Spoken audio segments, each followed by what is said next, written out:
I was just straight that, guess I am had. I gotta go session right now. Talking about the black, but the police ain't about the black. Teach them how to be black. If you black, you get the black. Straight from the tree, on the leaves, it's black.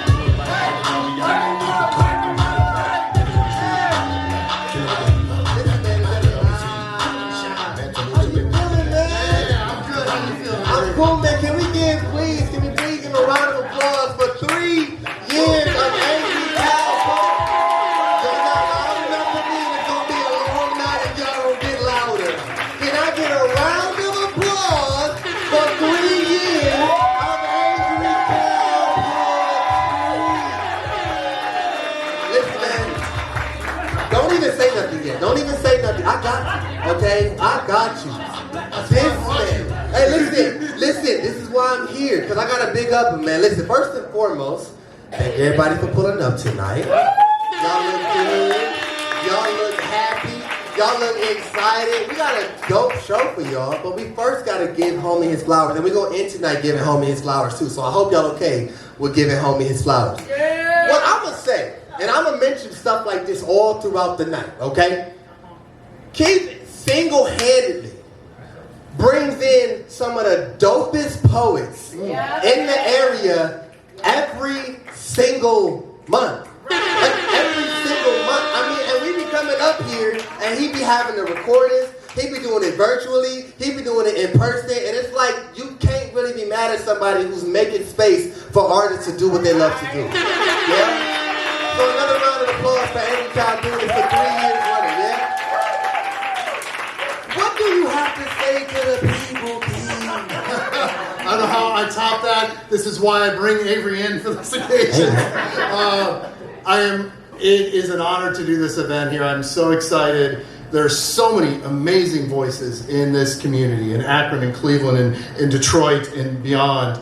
And yeah, it's a thrill each time to bring different features in, to hear the amazing work they bring, to get all the amazing folks jumping on the open mic and all the energy that the crowd brings to the room. I do want to shout out the Rialto Theater. Yeah. I brought an idea to Seth Vale, right there. He's not just your bartender, he's co-owner of the Rialto Theater. I brought an idea for, like, maybe we can do a poetry event here, and I wasn't sure what kind of response I'd get of like, but he has been amazingly supportive every step of the way. This is an amazing venue. Some of you I know come back here. Some of you might be your first time. They do all kinds of really cool stuff. They've been, for 10 years, they've been uplifting art in the community. Music, poetry. 10 years.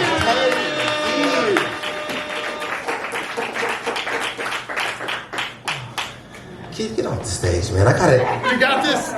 Take your moment. Get your rest. Because you got to come up in here and spit something soon, so you need to rest. Now, I don't know if y'all ever heard Keith spit, but listen, man. It's serious business.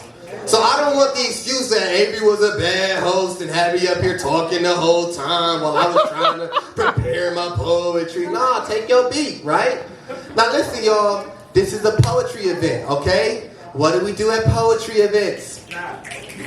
What do we do if we really like what somebody said? Let me hear If we want somebody to repeat what they just said, we say, I love that. Can we get the DJ Bud?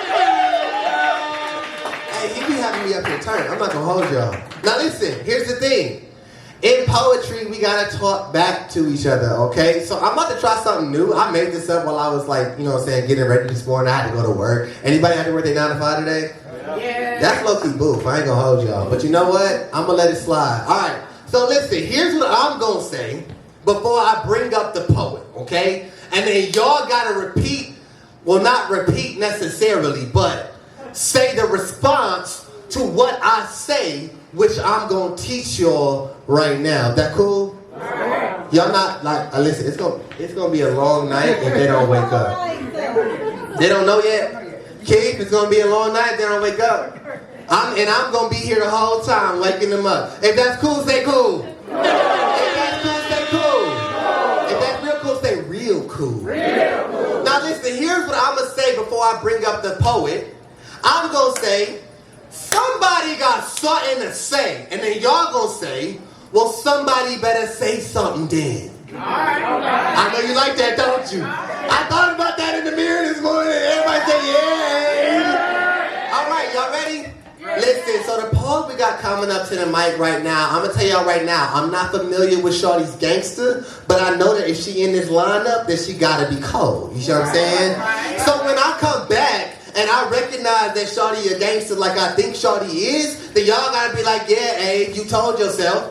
Yeah, Abe, you told yourself. Thank you. Say, yeah, Abe, you told yourself. Yeah, Abe, you told yourself. So listen, the poet we got coming up to the stage right now is Galaxy. Woo! Now listen, somebody got something to say.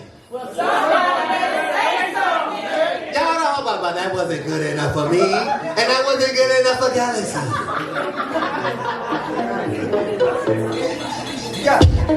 Somebody got something to say. Well then come on, Galaxy, and talk your talk.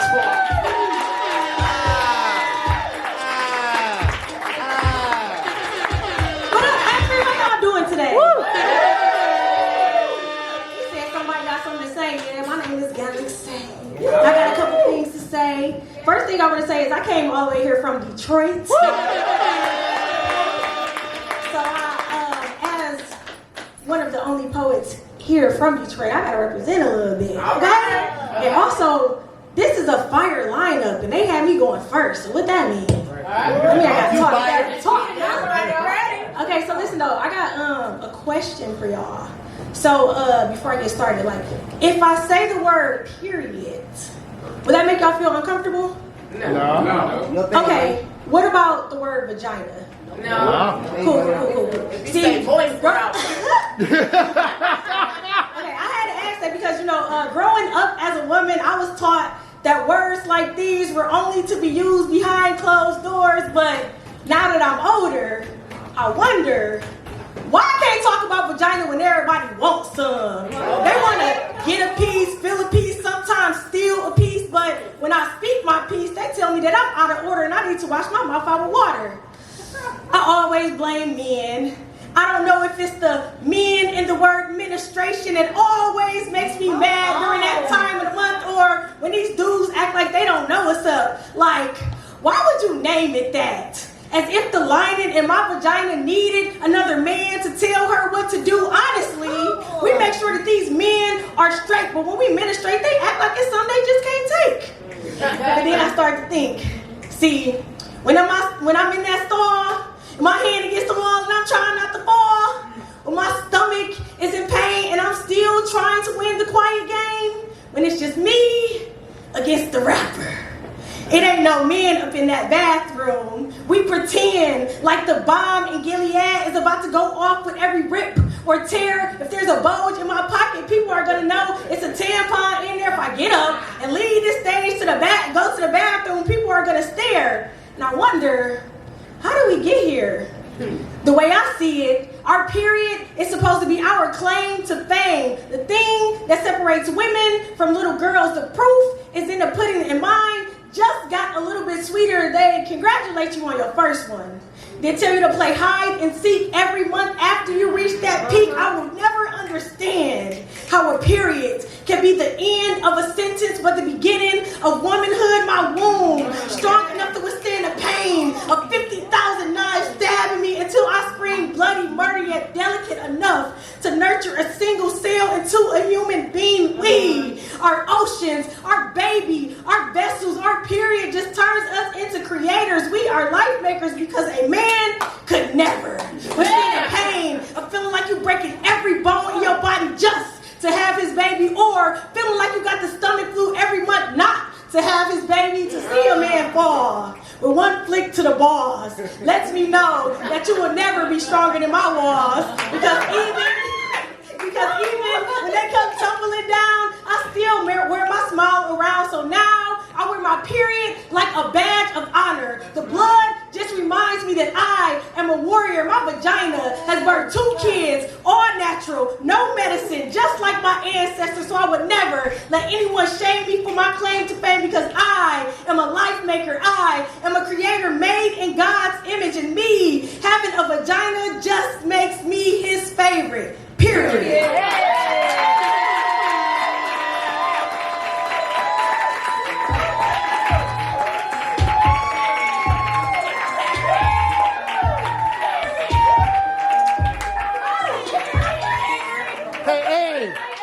I think you told yourself something there. Hey, what y'all say? Hey, you told yourself, eh?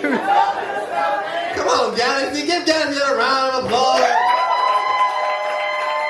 Shorty came up here and separated the women from the girls. Talked about we could never, cause she right. I could never do. I wouldn't. That is not my ministry. That is not my portion. That is not my cross to bear. That is not my burden. Amen. However, hey, we wouldn't be where we are without him. You know what I'm saying? So give him a round of applause again. Talk that talk. Hey, now here's the thing. Y'all gotta stick around because Ginese coming back around too. And if I can be honest, for round 2, I wouldn't want to miss that. I didn't even mean for that to be a poem, low key. But it was low key a poem. Everyone say bars. Y'all didn't say that with enough hype. This just means I'm not a good poet. I apologize. Keith, I'm sorry you brought a bad poet in the host. Maybe I was supposed to just host. Listen. I have somebody coming to the stage right now. Okay. When I tell y'all, I'm so jealous of him. He nice. I know him like personally, right? You know what I'm saying? Like he's been to my house. You know what I'm saying? I've invited him in. He's used my bathroom. That's a big deal. That's my brother. But he nice. And I just wish I could write like him. But I can't. But it's cool because I write like me and he write like him. Right? So, the poet I got coming to the stage. So nice his name rhyme. His name is cute in the stew. I don't even have to say your name for you. Listen, somebody got something to say. Handle biz, Joe.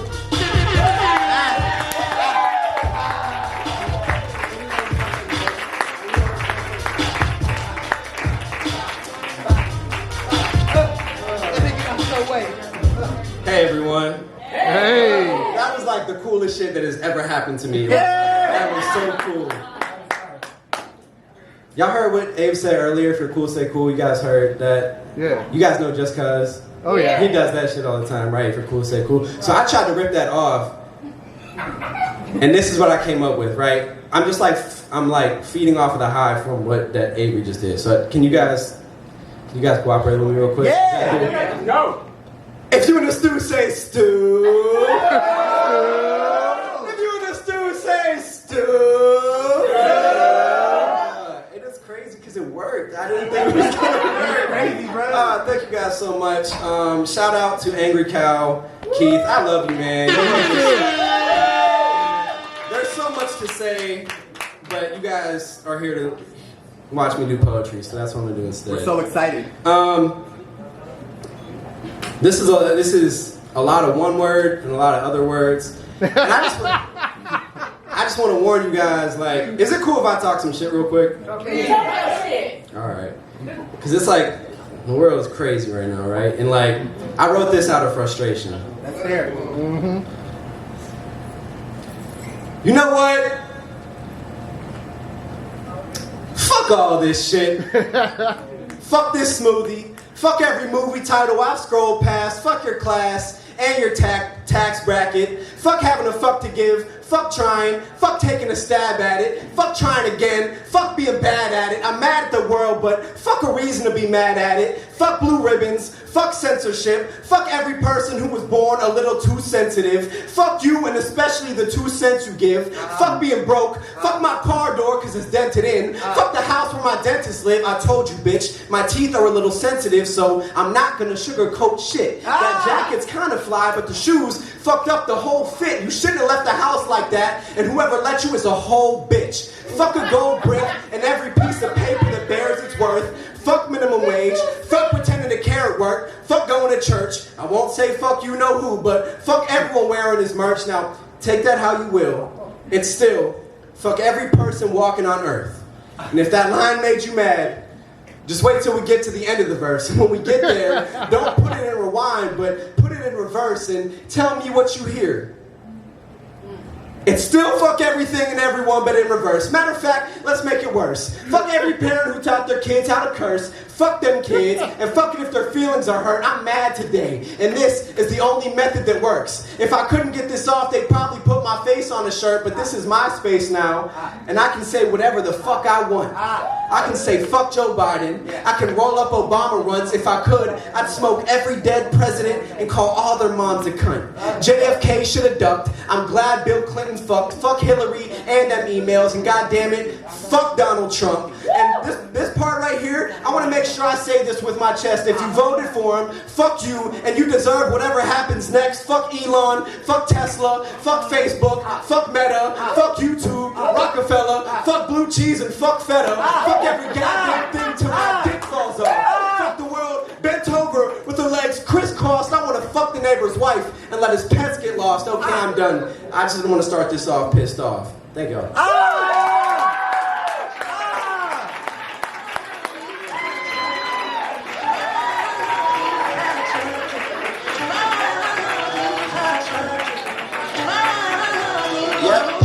Let's give it up one more time for Q and the Slang.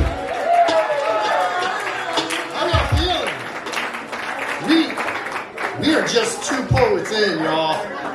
There are 10 poets going to bless the mic back here, and then they're going to bless it again. So 10 poets twice. Next up to the stage, written one of my favorite poetry books out there. This poet is also a comedian. Does a lot of amazing stuff. Please welcome to the stage, Stephanie Ginese!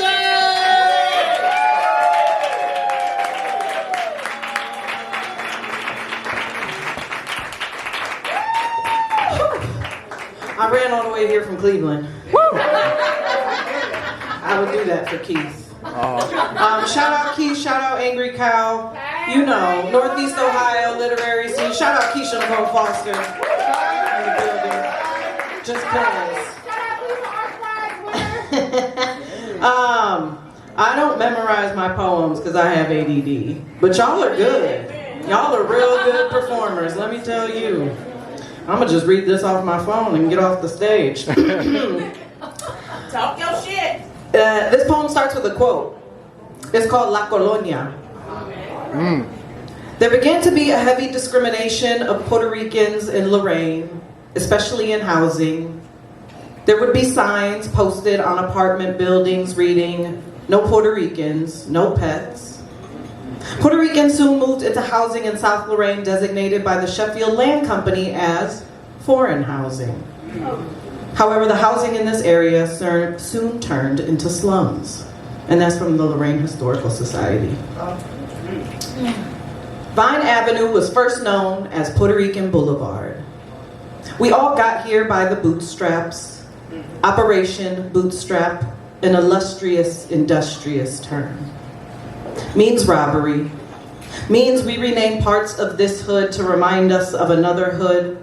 Fast forward to now, and I'll tell you how we have more dollar stores than schools. Because what good is math if it don't come with a discount? All of the schools I went to are gone. Just vacant fields now. I've seen kids running in these fields each time I return home. Can't say I blame this town for knowing it is better to make them faster than to make them smarter. There is always something to run from. Damn. Except on Sundays, when babies get baptized in water blessed and leaded, titis pass prayers from lips heavy with drink and curse. The choir sings us out into the gymnasium. The steam of cooked olives and spiced beef wets every coarse brow and top lip. Pastelillos and the grace of Maria dissolve us into the street giddy with stray boys and lazy bullets. And when we leave here, we'll never really leave here. I am nothing but an igneous steel skeleton, salted and twice fried. Wired to denounce anything that speaks ill of the place that made all of the people I love what we are. A laugh of slag sweating at the throat. Thanks. Woo.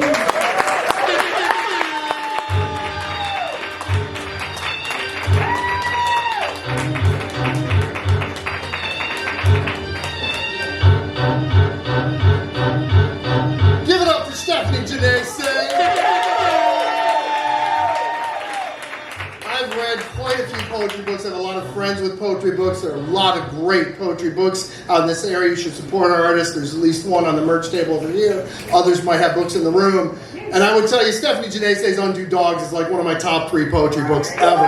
Not just poetry books by local authors. Like, seriously, get that damn book if you don't have it yet. Give it up for DJ Verb. This atmosphere was created courtesy of DJ Verb. He's not just a DJ, he's my DJ. True story.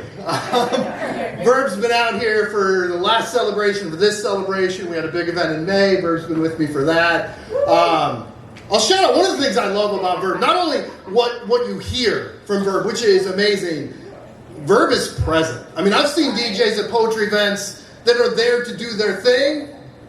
Verb is listening, Verb is reacting, Verb is responding like the whole way through. It's my shit. This is your shit. We're going to get Verb on the mic here at some point. We're working on that. But always a pleasure to have you here. I love the energy you bring. How many of you have done the poem a day for the month of National Poetry Month? How many of you at least started that? How many of you have not finished that? Okay, that's a lot of folks. Now, the next poet I'm bringing to the mic didn't just do that. This next poet wrote a poem a day for 10 fucking years. Right? Like, I can't even imagine. And he was sharing a lot of them on Facebook, and they were good. It wasn't just like, oh, he wrote a shitty poem to get through the day so his streak didn't break. It was like every time, like, how? How did you put this out in one day? Please welcome next to the mic, Akron's own Steve Brightman.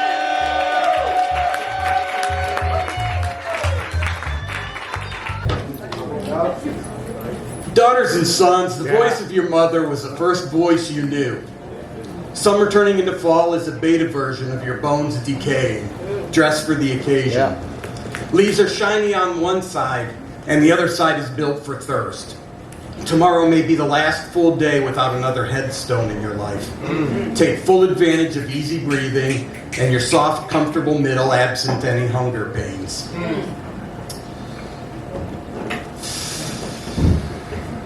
Desire can rot you from the inside out, and you will not see any bruising until well after it is too late. Daughters and sons, keep both eyes open for intersections. See them for what they are. Yellow lights are a caution only while you are driving. The sun is a yellow dwarf while you are sitting here breathing, and some folks are dead folks because cops don't see anything but red. Daughters and sons, the shelf life of magic decreases exponentially in sunlight. Do not fall in love with the iron and electricity in your own blood. Science is reckless with the human heart. Math, too, has abandoned anything resembling organs or bones. Your spine can keep you upright only until you notice that it is doing so. Daughters and sons, the sun and the air are liars. Warm is as much a religion as an insurgency is, hastily scribbled on the nearest piece of anything which resembles a flat surface. This does not make anger a house of worship. Your body is a temple. Your neighbor's body is a temple too.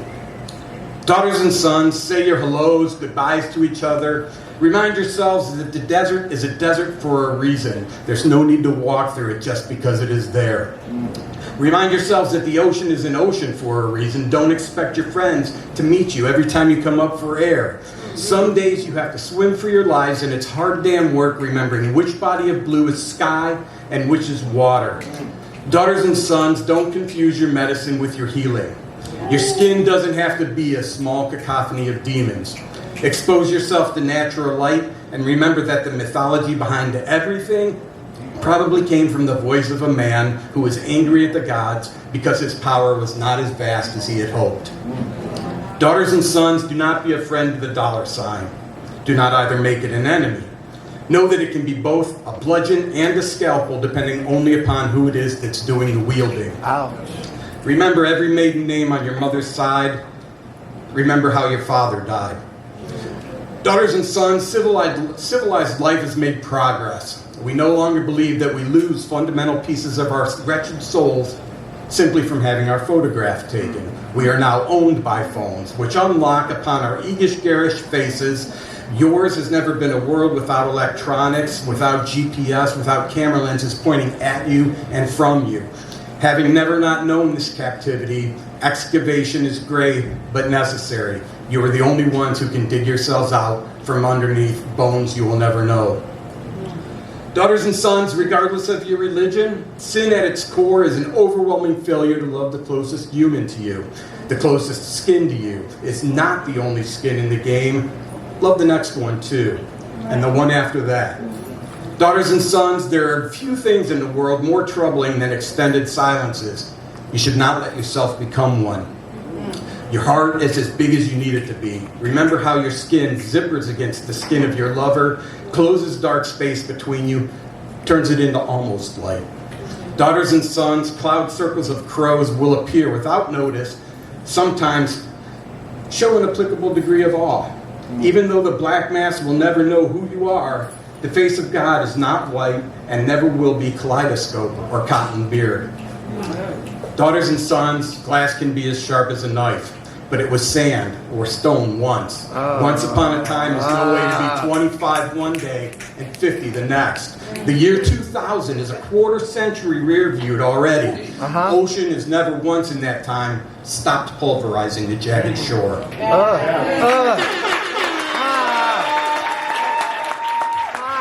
Come on, bro.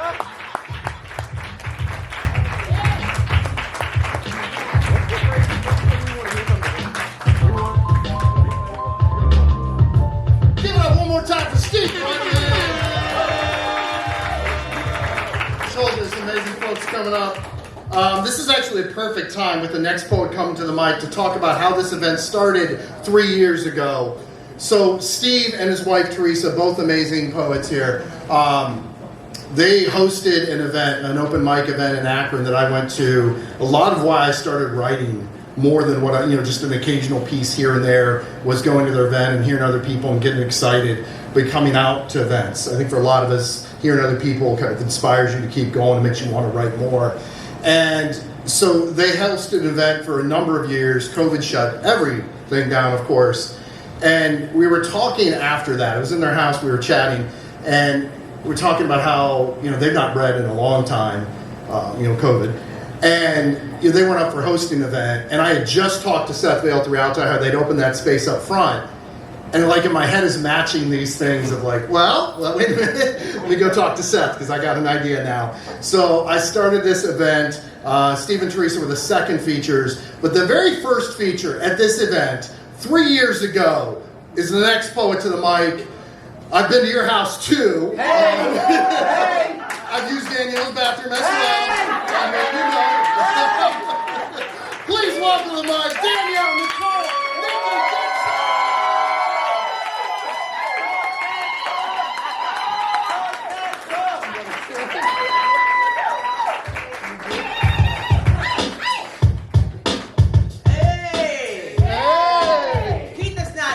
In my house, he has changed light bulbs in my house. How many of you can say that? All right. So, who's familiar with the name Sally Hemings? Oh, yeah. All right. Yeah. For those of you that don't know, a little history lesson today. This is my ode to Sally Hemings. She was the enslaved concubine of Thomas Jefferson. So she is one of the people whose names I'm going to just keep saying because history tried to fold her into the dust. This poem is called It's Complicated. If Sally Hemings had a Facebook page, what would her relationship status be? Single? In a relationship? It's complicated. Like Maury Povich, complicated. Like President Force's affair on his deceased wife's enslaved half-sister, complicated. The scandal is broken by a journalist scorned. The same reporter who exposed the affair between Alexander Hamilton and the married Maria Reynolds, James T. Callender, served tabloid energy 1800 style when Thomas Jefferson refused to make him postmaster. Calendar noted that Sally's children looked uncannily like Jefferson and wondered why Sally didn't do much heavy lifting around Monticello. Okay. He also marked how each of Sally's pregnancies coincided with the president's return home from stately duties in Paris. Jefferson neither confirmed nor denied. He instead used Calendar's reputation as a radical and a muckraker to dismiss him. Abigail Adams, wife of John, Jefferson's electoral opponent, made the public comment that Sally Hemings, at just 14, was way too young to accompany his daughter, Polly, age 9, overseas to Paris by herself. But she wasn't too young for Jefferson, a whole 28 years her senior. Poor sweet Sally. Just another black girl adultified, grown up too fast because she had to be. Was it love? Or was it grief that caused him to covet his dead wife's half-sister?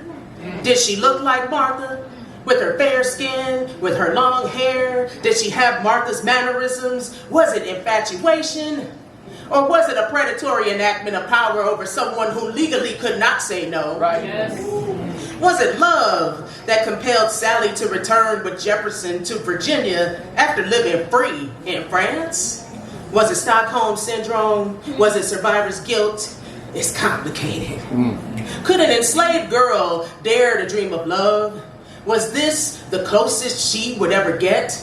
This bond she could never claim out loud. No hands holding, no walks taking, no plans making. A man that would never properly court her, but instead list her on the next census under property. Black, female, age 17. Would her love sell for $50, $50, $75, $100? It had to be love that never asked to be set free, right? We may never know. It's complicated. What kind of lover can set his beloved free and doesn't? We may never know. It's complicated.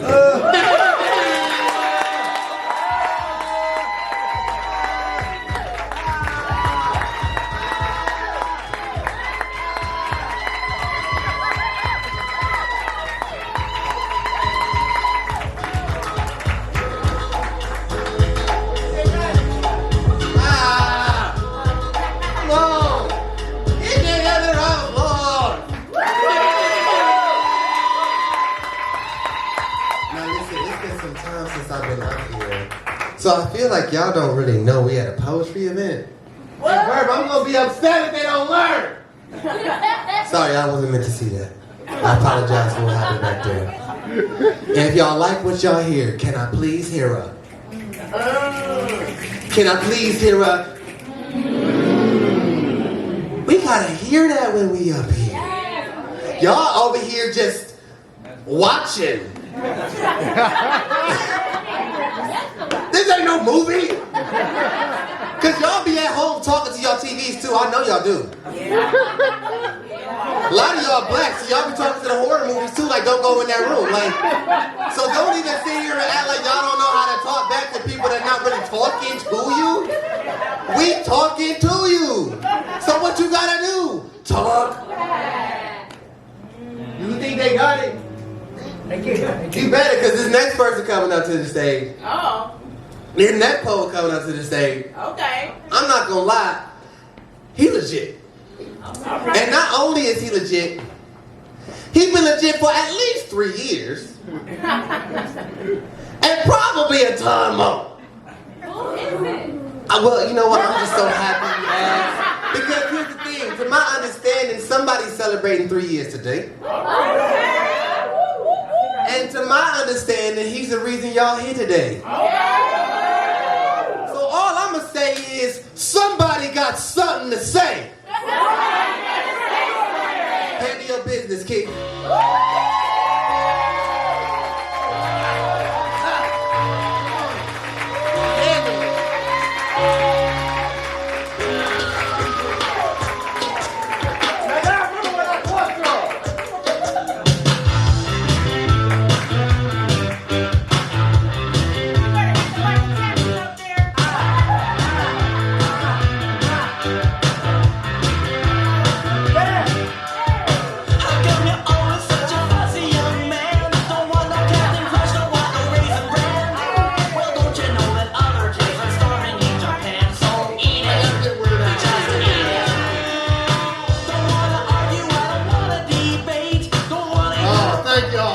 pleasure to be here with all of you tonight. I'm going to do a contrapuntal. How many of you are familiar with contrapuntals? We got poets in the room. Some of y'all know. So contrapuntal is written in 2 columns. You read the first column down, it's the first piece. Second column down, it's the second piece. You read across for the final piece and create something new. Yeah. All right, so you write in 2 pieces. You got 2 columns, right? Yes. This column is 1 poem. Okay. This column is 1 poem. Okay. But then you read like this. And you got poem number 3. Oh. And it kind of connects things through. Awesome. Cool. So this one's about our love of guns in America. We love them so much more than so many humans, than the non-human animals we share our planet with. And certainly sometimes it seems like we love guns more than we love our children. So this is called altogether, when we get there, Children in Our Sights. Children. We pledge allegiance to the flag, our children staring into the start of another school day. Having said goodbye to families, as they walk to class, the school bell rings. In our sights, the gun, cradled in our arms, the end of the barrel, the piercing bullet, the falling prey. Blood spills, it's hunting season again. Children in our sights. We pledge allegiance to the gun, the flag cradled in our arms, our children staring into the end of the barrel, the start of another school day. The piercing bullet, having said goodbye to families, the falling prey as they walk to class. Blood spills, the school bell rings, it's hunting season again. Thank you.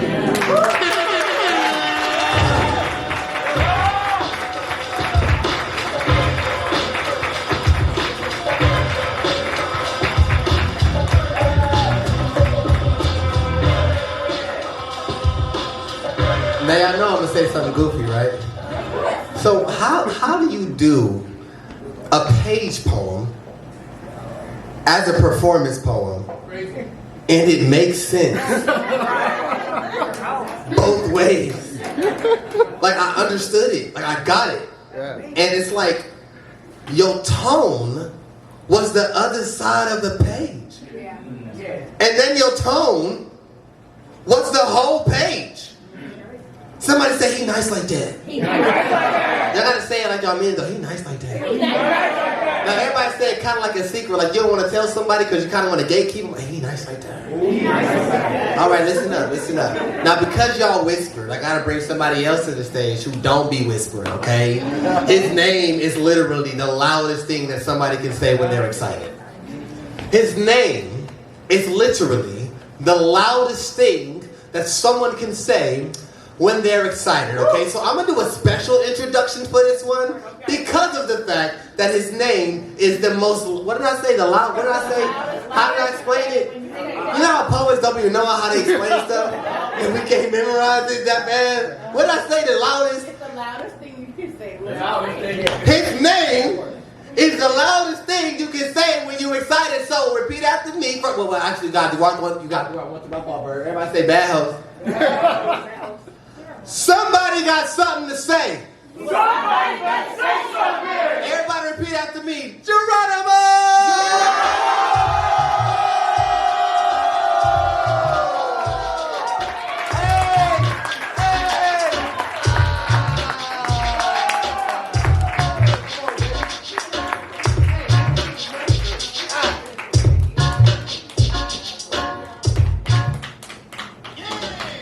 See, with a DJ like that, you ain't got to send him on music. He gonna get you right. Right. He gonna get you right. Shout out to Keith. Thank you for having me. Yeah. Shout out to Reality Theory. Oh man, so much good poetry tonight. Amazing. All right, I'm gonna get into this piece. They say we're not supposed to, but with this piece, I would like to give a trigger warning. Okay. So, if you think there's some subject matter that you are sensitive of, I would like to give the time to step out now. If not, we're gonna get the show on the road. We gonna give it 5-second pause. What's the topic of the jury topic? That's gonna give away too much of it. You just gotta lock in, y'all. Okay, so I hear it. I'm so sorry.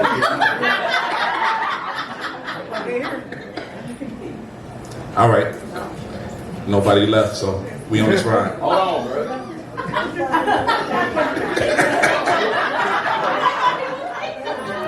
If the soul leaves the building, it's crazy. All right. They never found her body. Oddly, the police say they completed their investigation and closed the case. Cold case, like her body disappeared with no trace. Family can't show face, no face. There's no place to go safe, no safe to store dignity. She's now an entity. And the 17-year-old girl she was before is just a memory. Looking through the window at her family like, do you remember me? And tears stopped running because they ran out of energy or they ran out of empathy. Vividly, she can't see herself in the mirror like she has no reflection. She roams her school with no direction, tried to raise her hand and answer her teacher's question, but can't feel her arms, her hands, or her fingers, can't feel happiness or eager, no voice when she wanted to be a singer. Police handled her case like it was a misdemeanor. Fading in and out of reality like she has a misdemeanor. She doesn't stay. She doesn't go. She doesn't do either. She just lingers. And all she smells is ether. She remembers her autopsy. DNA swabbing just for it to be a cold case, cold table, cold tray, cold instruments, cold face, cold room, cold space, ticking clocks, cold clay. If y'all know the song Clocks by Coldplay. Cold hands. Vengeance is best served cold or lukewarm on a cold plate, but she wasn't murdered, y'all. She was raped. And I know that's not the word that we like to say, but she was raped. On her very first date, and in order to survive and stay alive, she disconnected from her body. She has no body. She feels like she's nobody. Full of talent, but no hobbies. Faith is gone, so there's no problem. She thinks that her name is the last thing she said. No, Tommy, it's easy to tell the police what was stolen in a robbery. Try to itemize your property properly, receipts for art, tapestries, and pottery. Obviously, you can't tell the officer that he stole your body. Your name, your happiness. Ask Jesus of Nazareth to put you back in your body like Lazarus. No amount of money can make her whole. She just want to make it home. But even home is wrong. House full of family, but still home alone. Her father, too angry to hug her. He just want to kick some ass. Her mother gives her the look like that's what you get for being fast. Her clothes feel like a body bag, and she just wants her body back. Anybody. She wants to scream, but not seen by anybody, everybody. The girl with nobody, and nobody wants nobody with nobody. It was stolen. She was broken. Somehow her cold case, it was frozen. And even though everybody believed her, nobody believed her. And I didn't either. And she never found her body. Thank you.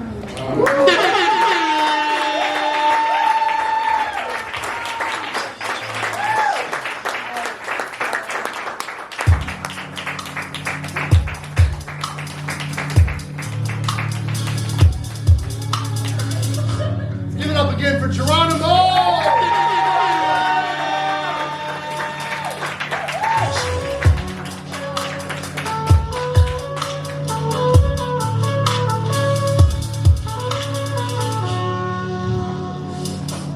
I also want to tell you, last month we had the 10-year anniversary of the Rialto, and we came in here, we had 3 features, and we had DJ Verb. And somebody whispered to me, came up and said, does he got CDs? And I had to come and ask Verb, and Verb didn't, but what Verb said was, I'm going to be back June 20th, and if you come back then, I'm going to have it. And true to his word, you can take Verb's music home with you tonight. Talk to Verb after the show on the break here in a little bit. Good. We have 3 more performers here in the first round, and then you get to hear from everybody one more time. So if you've loved folks, and it sure feels like you have, I've loved all of these folks. Reason I brought these in, brought amazing poets here tonight. If you've enjoyed poets, you get to hear them all one more time. But we still have 3 before we get to that point. And the very next one, you've heard from already, because he's your co-host for tonight. And you know how Avery don't play. You know how Avery likes that energy. So in the middle of the poem, make sure you're doing the things you're supposed to do so Avery don't come back after and talk to you like the kindergartners. All right? But also give him a real warm welcome. Please welcome to the stage, Avery, LaMar.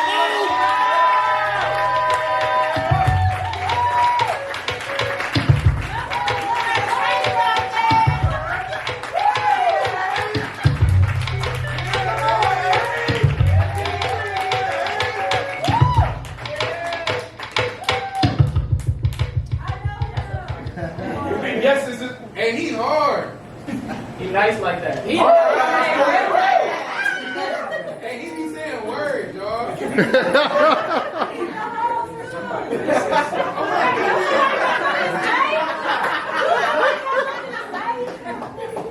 I love y'all so much, but please be quiet. Keith got me on a schedule, see? I gotta come back and do my other job. Hey, did any of y'all ever like scrap when y'all was younger? Y'all ever do the ones or whatever the case? Y'all ever had to get busy? Somebody try to test your gangster, stuff like that? Alright, so this piece is about that, okay? This piece is called Golden Gloves.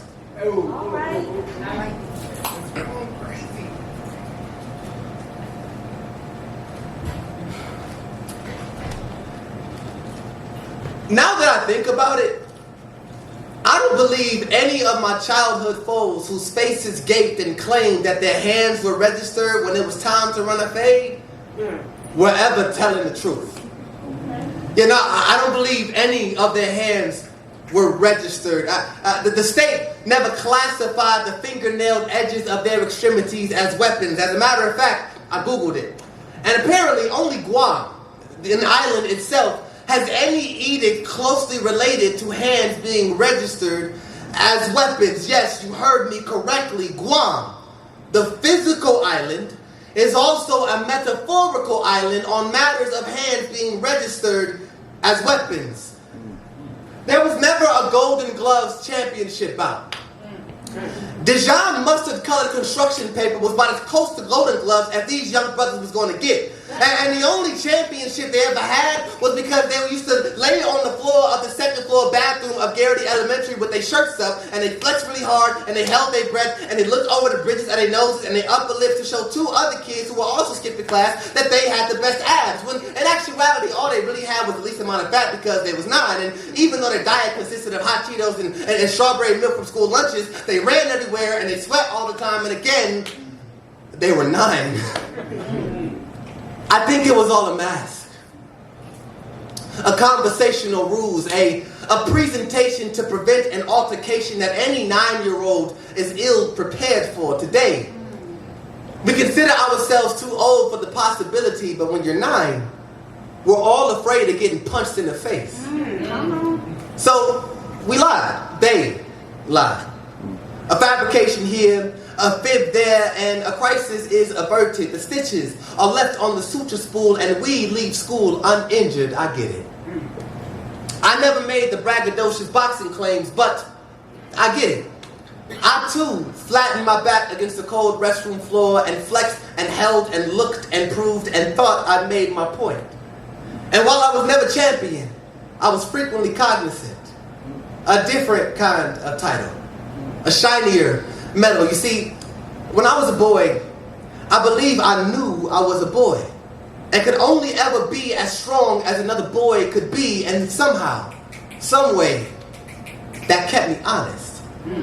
It kept me conscious of my ever constant need for protection, and there should be no problem with that. There should be no harm in running for sanctuary when there's trouble afoot, especially if the shoes light up when they dash toward the arms of a mother or behind the thigh of a big brother. There should never be a dispute on how youths should solve issues. We should all agree that their faces and their pride should both be intact by the conclusion of the disagreement. We should all agree that boys should only ever be out of breath from laughing their lungs into submission and never from catching 60 in the 360. We should all agree. We should all understand that our 9-year-old fish should never be weapons, but rockets that shoot into the sky with excitement as fuel. Our 9-year-old minds. Our 9-year-old minds should only ever create lies about the broccoli we gave to the dog, or the vegetables that we put underneath the table, or the hot Cheetos we were supposed to eat for tomorrow's lunch. And y'all, our 9-year-old bodies, our 9-year-old hands should only ever see gloves as an opportunity to throw more snowballs. See, we boys should be golden. We boys should be golden. And like anything of worth, anything of value, anything that means something to somebody, we should be protected. We are only boys. We cannot provide ourselves with our own. We must lie to do so. So, cover us. Keep us honest.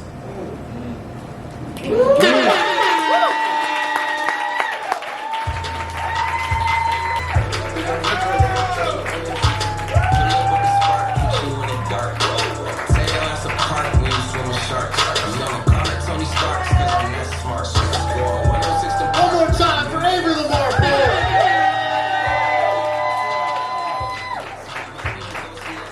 Fantastic. How y'all enjoying these pieces, man? We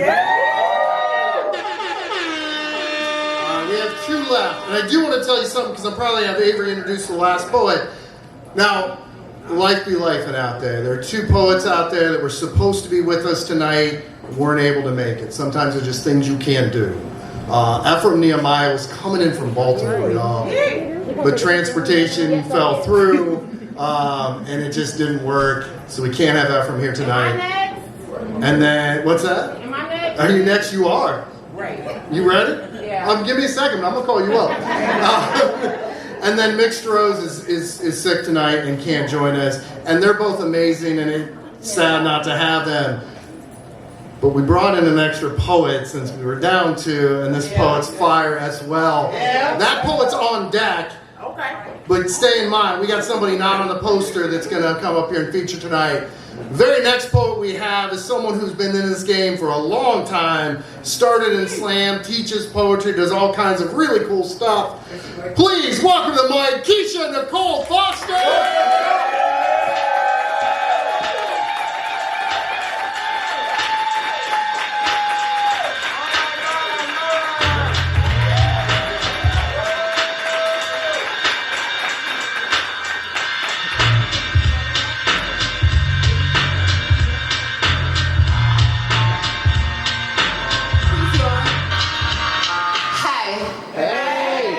I'm like 6 feet tall. My dad was 6'9", rest in peace, Henry. For those that don't know, I'm Kisha Nicole Foster. I do poems. Yeah, you do.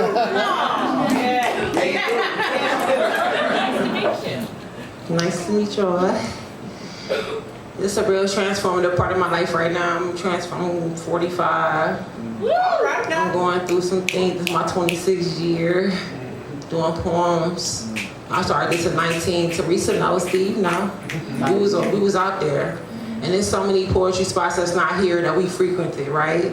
On the west side, Dixon, Kicks, all that. So, I'm doing a poem from my book, Kisha Nicole Foster Poems. I have 2 of them with me. They're $20. So somebody spend 20 and take the 2. I got 1 blood work. I'm a Cleveland Arts Prize winner. If you don't know what that means, Stephanie is too. And I'm about to say this because it's important. I didn't know the Cleveland Arts Prize existed. It was started by the Women's Club in 1960 in Cleveland, Ohio. It honors artists in visual literature, and it comes with $10,000. And it's a really, I don't like the word prestigious because prestigious means illusion. You can look that up. It's a really privileged award, I would say. Correct, Stephanie? And so I'm about to just read a poem. So my friend, I'm a grief person, and so what that means is I've been dealing with grief since I was 9 years old, having to get through it. So I used to live on Kinsman, okay, in Cleveland County. And I had a friend named Rachel. Rachel's birthday was December 30th. And mine is December 31st. My birthday is December 31st. So I'm a big Capricorn. Period. Yeah. Born, right? Like LL Cool J, like greatest of all time. Like, no, when's your birthday? But he's actually a Capricorn too, so. But Rachel was a Capricorn, and she died when I was 13. And the way I found out was that I was looking at Channel 5 News, and she had this Browns like starter jacket. This was back when Triple Fat Goose was out, so like 93, 94. Because again, I'm 45, right? And Lakewood, the car, the driver was 16, she was 13, and it was running from the police, and it wrapped itself around a tree in Lakewood, and my friend died. And I woke up that morning on my way to school, and I saw the news, and saw her Browns jacket. I'm like, I only know one person that got this Browns jacket, not thinking nothing. I get to school, and she not sitting next to me because she died.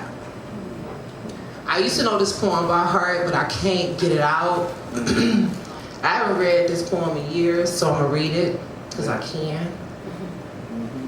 It's called Rachel Redo. Rachel Johnson, a flamboyant bubble of pink. She always ate candy and smiled. Mockingbird departure, no seatbelt, strapping body, nose kissed, people adjusting, picture frames, curving smiles, bending existence, toes shriveled, socks soaking, flimsy soles of shoes holding organs, rest above ankles, morphing spirit was beautiful, too much for us mere mortals. Neighborhood guys would smile at her speech, gag bullshit before it settled and stained. She dies on sight, lips kissing bare oak, tore her smile off her face. Splattering cheekbones, puddles of pumpkin seeds piled curbside, high angels gathered. Unwanted butterflies spreading pastel semi-dark wings, shielding spectrum after instant impact on concrete, allowed the demons to move on. And the cherubs caught her body, pot-belly, pus-plug pupils, saw what is not meant for human eyes to see, sending foreign data to brain, damaging binary intelligence, rewiring the system, footsteps alert emotions, panic, attack, shut down. A teen girl born December 30th, 1979, carries into the 31st, transposed. It's 13 years our ground had privilege to feel feline footsteps under street lights. Rachel was her mother's only child, like I. Common characteristics were we. Positioning ourselves with the stars to wallow in the imagination of siblings or others, to consume our energy, because we gave off so much to those unappreciative in Cleveland, on Kinsman, bus routes to Lakewood, cups, the vital force of her Capricorn whispers in my Jewish ears. I wholeheartedly learned to share myself with others after her death, blackened my heels to click with my toes. Every time you hear my voice, it is a departed, frail right hand, laboriously scraping pen across paper, scraping my psyche, withers in the remnants, reliving the pain from the loss of a liveliness, age 13, whose name rests on soul-sick tongue. I can't speak, barely I breathe in air, wafting across borders from leaves falling, comforting lawn, where she will forever rest, perched, weeping in tall trees in Lakewood, Ohio. Kennedy says, this is connected. What you coming, nigga? Yo, Everybody take a deep breath in. Out. Deep breath in. Can we get Kisha, Nicole, Foster a round of applause, please?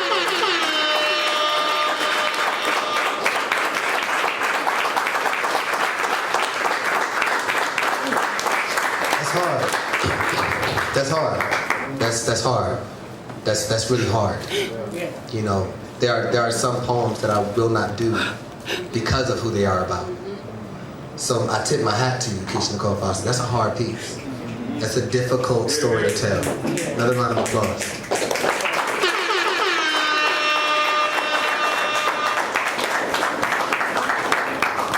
One last deep breath in. And out. So listen, y'all, we gotta end this round, okay? So everybody say aw. You gotta do the finger with aw. Now here's the thing, but we're coming back to the second round. Everybody say hey. It's a light chill, hey. Ooh, yeah. I know, I understand. I would get excited about this next person too if I were you. However, I'm not just gonna get more excited, but I gotta be like a chill excitement, okay? This next poet is like really good. And I don't know if y'all can recognize what I'm doing right now, but I'm trying to set the stage. He's like really good. How good is he? He's really good. He's really good. He's nice like that. He's nice like that. Everybody say he's nice like that. He's nice like that. Y'all too loud. He's nice like that. He's nice like that. Somebody got something to say. Y'all give a round of snaps to QuietKid.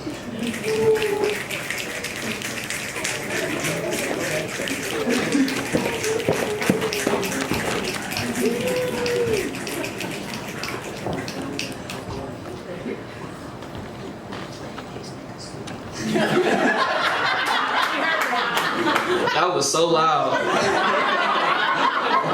Y'all ain't hear that? What's good, y'all? Y'all good? How y'all feeling? Y'all good?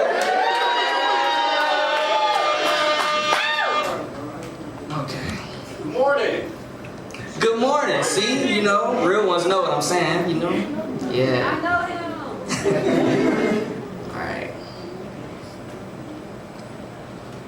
The moment I learned how to talk, I've always had a stutter. I have a very unique relationship with words because I keep having to decrypt this glitch in my speech. Sometimes my language skips a few beats and breaks the matrix. It makes no sense unless you know.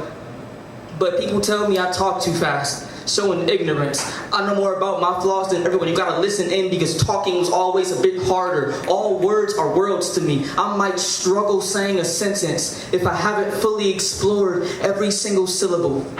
Most people didn't realize I have a stutter until I told them. Some people don't believe me. I executed so easy you don't realize this is the product of hard work. Endless hours spent speaking back and forth to myself because I still get anxiety having casual conversations. Sometimes my tongue get timid. I spent years just practicing how to talk without all my words falling. Sometimes they still get tripped up, crash against my teeth before I can release them. It's difficult. But here I am on this stage anyway, with about 38 other poems mentally prepared to say. It's proof that I can be immune to my weaknesses. It's evidence of how hard I work to show the world different parts of my soul. My whole life is a story about how I became a menace to all my obstacles. You gotta be careful about being in my way. I've already had to fight the Urban Webster.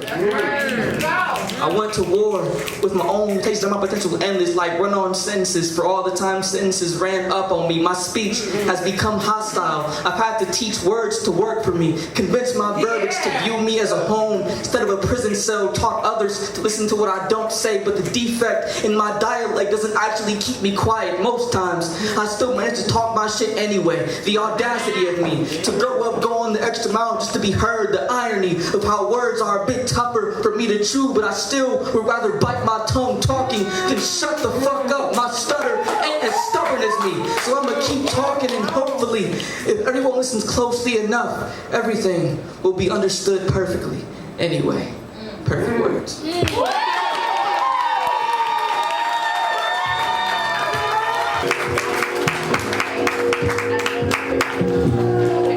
What? What?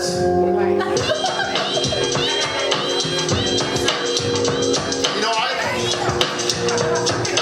I wanted to get QuietKid up on stage for one of these. There's just so many poets you can fit. Right. And QuietKid for this one had, I don't know, QK, what'd you have, 5-hour notice?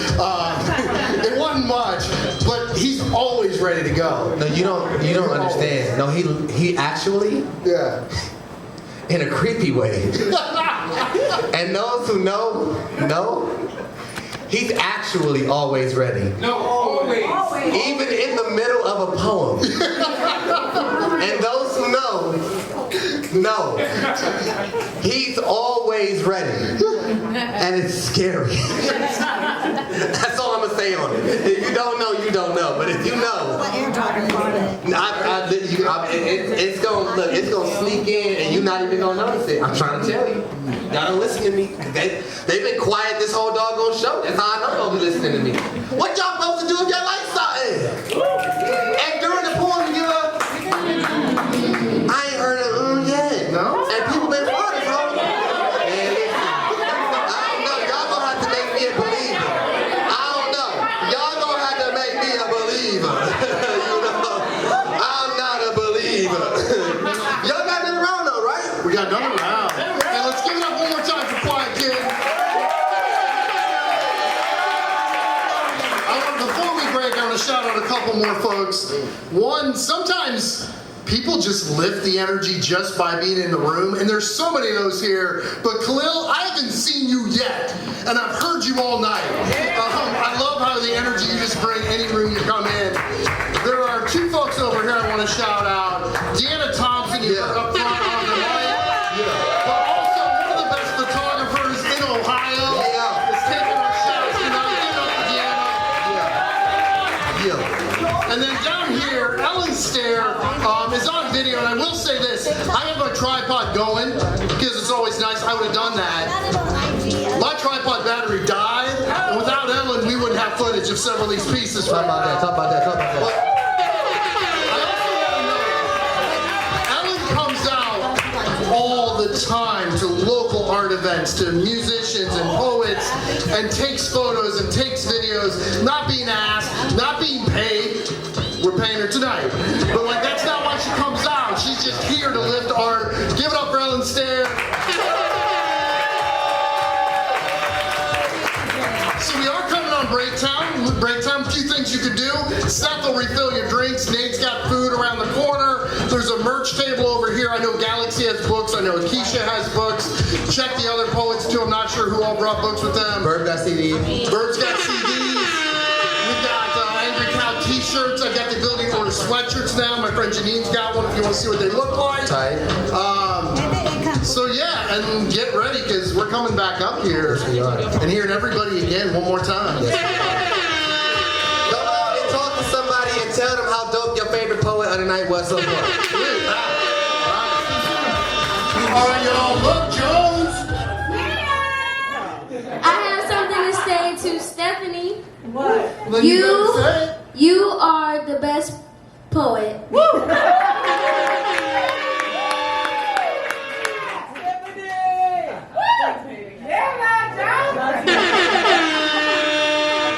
That's all I want to say.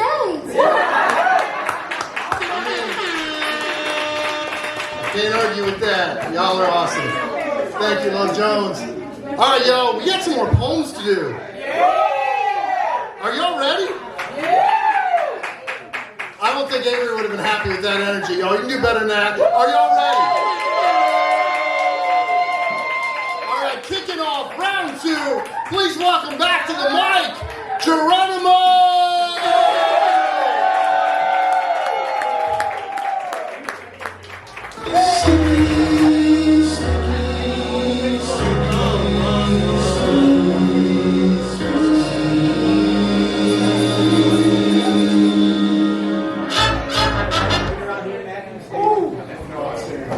He don't know that's the song. I like stepping out to when I do poetry.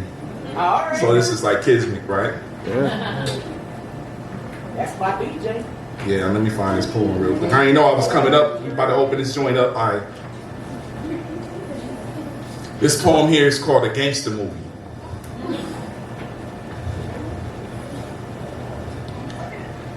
Maybe this gangbanging just really just acting.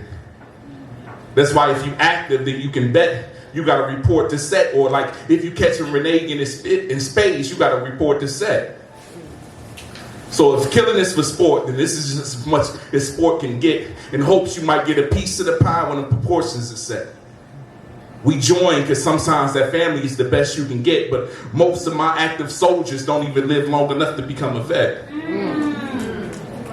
You know, we be having flashbacks of playing flag tag, Midwest turned Baghdad, and I get to take advantage of good sons raised by bad dads.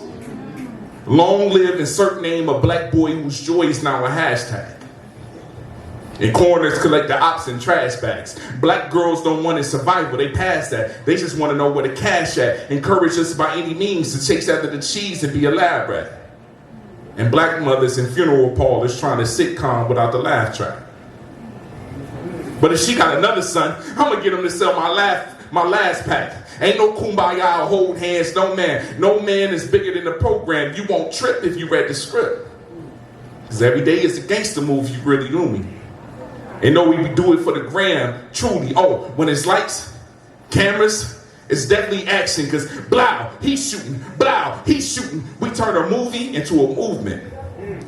We all actors and directors while producing. We produce dead bodies and crying mothers. We produce dead cousins to avenge dead brothers. We actors and we produce. His flag red, his flag blue. Ain't no white flags cause ain't no truce. Ain't no unity in unity, so ain't no use. I'm a G, a gangster. I'm a mobster, so when I show up on the set, I'm definitely getting an Oscar. Loco be my set name. Twist my fingers up to show I'm proud to gangbang. Hey you, little nigga, where you from? What set you claim? Act 2. Who, me? We actors. The world's a stage and everyone plays their part. See, I'm smart. I got down with the set because I ain't had the heart to fight them every day after school. So I pretend we cool and that I hate them other dudes, but honestly, I'm so confused. I gotta play the role if the goal is to survive. But they say my audition is to find someone to unalive. Besides, I ain't never killed nobody. I ain't never held a gun. My mama didn't even let us play cops and robbers just for fun. Damn, my mama. I gotta act like I went to school and I'm a good kid because she'd hate me if she found out all the evil shit that I did, and I can't lead the gang and avoid this drama because if I do, they gonna kill me and my mama. Oh, you wanna know how I know? Shit, my OG told me so. See, when I'm on his set, he says I'm his best boy. He's my director. Oops, I mean my protector. He told me to act like the aggressor. He told me his set named Loco. He's a failed actor, and I'm just hell's bastard. 13 years old, I got this acting game mastered. He act like he cared, and I act like I ain't scared. Hey, yo, OG, slow down. I see them niggas acting tough over there. Blah, blah, blah. Roll credits. Whole credits. This is Act 3. We got more edits, more shots than I expected coming in my direction. And I just dropped off my last piece of protection. I'm guessing he's young by the grip he has on his boom mic. Hanging out through the window, car, dead stock, amateur shots. How you auditioning without a headshot? But a random leg shot turned my Nike Cruise into Red Sox. I need a medic. Hopefully they have a full cast. I hope this breath I'm breathing ain't my last, that you know a hell of bullets can cast a shadow of your past. That baby gangster look just like me. And I ain't never met him, more than likely. He just don't like me. He's shooting my pilot for no reason. So I don't think I'm gonna get renewed for next season. Look where he aiming. I'm gonna be brainless. I mean, finally famous is about time. 5-point stars on Hollywood Boulevard and chalk outlines. 2 arms, 2 legs and a head. I'm gonna be a star when I flatline. I can see the final bullet coming in slow-mo. So I won't be able to do the press run for the promo. Just make sure in the credits that my headlines reads local. I was a soldier turned general. My set I live by and die by. Not black man slain by black teen and gang drive by. My story ain't done. I'ma be avenged by my son. Blah, blah. Okay, everybody. Quiet on set. We're back to one. Poem.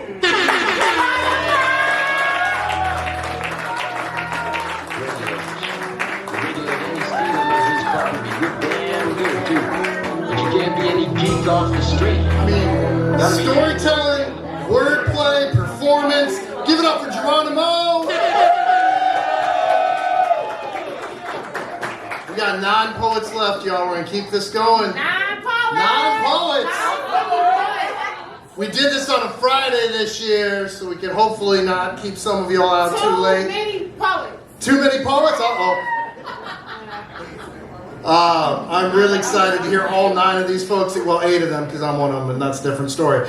But I'm really excited to hear the 8 other poets coming up to the mic. Please give it up. Next, welcome back to the mic, Steve Brightman!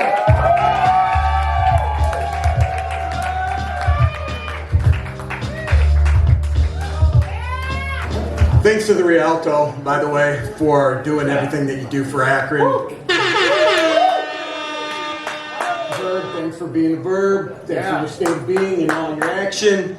Keith, thanks for picking up where Teresa and I walked, seeing you run.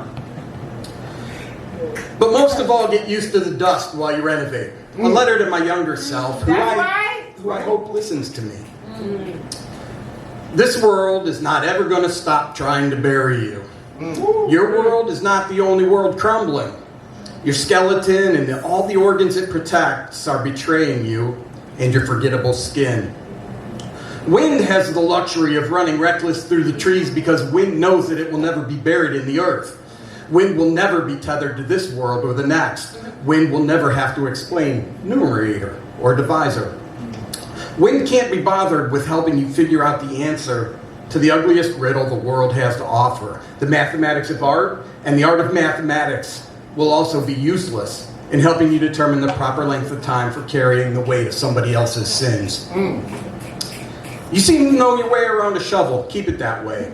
Remember to bend your knees and not at your back while you excavate, while you dig yourself out from yourself. Get real damn good at identifying your own remains. Do it again and again and once more. Remember that bump in your shin, just above your ankle from when your cousin shot you with his BB gun. This will help keep the imposters at bay. Be more curious about where the oceans hit the shore. Ignore the rivers. Ignore their lying mouths. Listen instead to the wild voice telling you to bend the heavens to your curious will. Listen instead to the moon when she sings hallelujah. Yeah. Listen instead to the tales your mother whispers to you about the stars. Most of us will fall asleep, and most of us will wake up too. You'll withdraw cash after payday, and you'll spend some of it on sugar or booze and or a poorly chosen lover.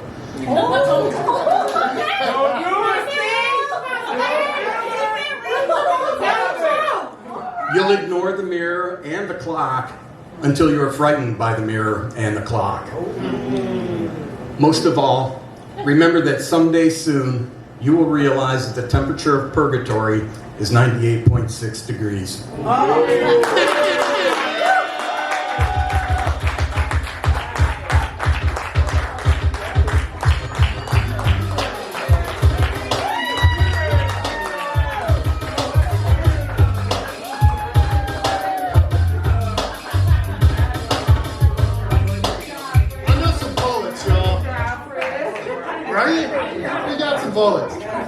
Sometimes Steve's titles are a whole damn poem in and of themselves. Like, I love Steve's titles on his poems. The whole piece was great. Give it up one more time for Steve Brightman.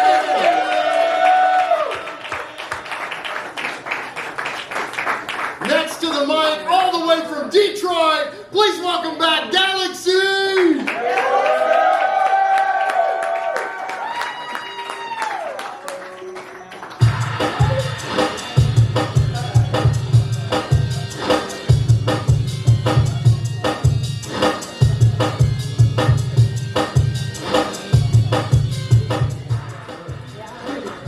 Lois, yes, thank you so much.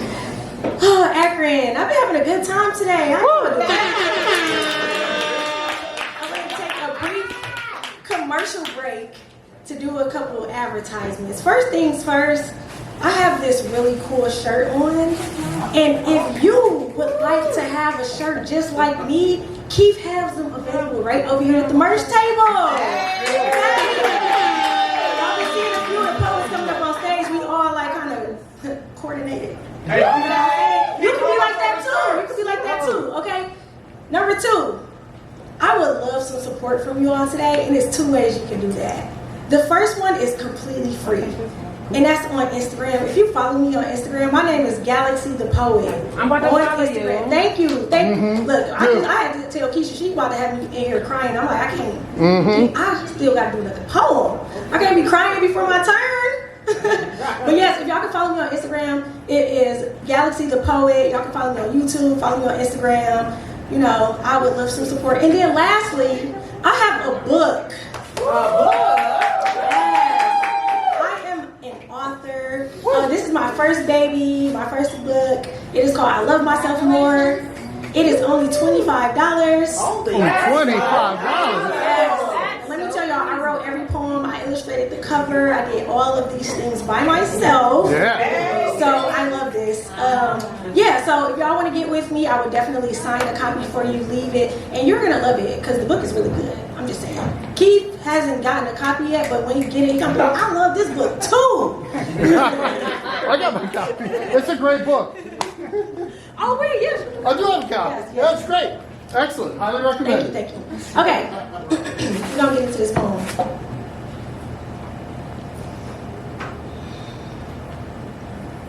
I can learn to open carry. I can learn to open carry. I can learn to open carry. I was born in a concealed to carry state where any mistake would turn my mother into a machine gun. Her tongue, always a gun range, turning her children into target practice the way that she would blast off without aiming, and one of us would always get hit. Here's my ballistics report. I remember the first time I wanted to unload my clip. My mother wouldn't even give me a shot. Told me that children should be seen and not heard. The conversation always how it's me and never how it's her. So she turned howitzer, so I became a silencer. Afraid of the recoil. But this is how I learned to survive an assault rifle. I became a barrel, holstering in so much that sometimes I'm afraid that someone might catch a stray. So I learned to conceal. I conceal and conceal. I started to get good at camouflage, departmentalizing my hurt, my trauma, my sadness. So when someone asks me what the problem is, I always draw a blank. No one ever expects me to be the shooter. Always see me as the peacekeeper, when inside I'm trying to avoid being a peacekeeper, trying not to unload my clip on the unsuspected target, then bang.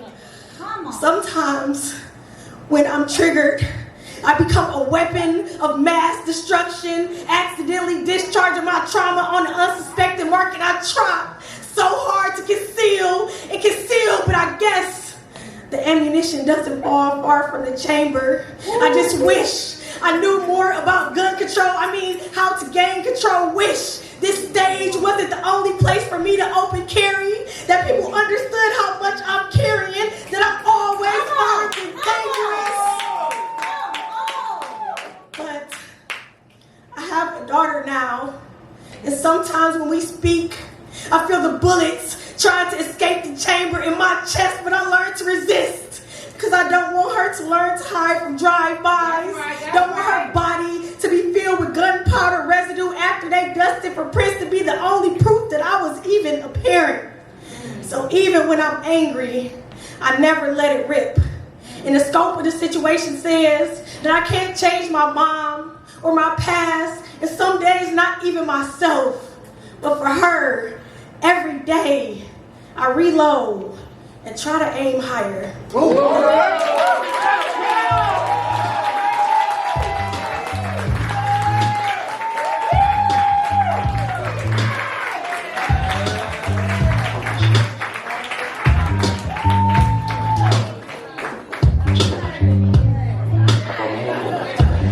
If you didn't know Galaxy before tonight, you know Galaxy now.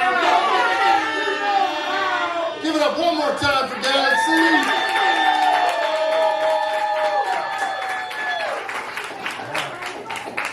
Steve asked, how much are the shirts? I didn't get a chance because I couldn't remember, because I had to go check. $20 on the t-shirts. Only $20.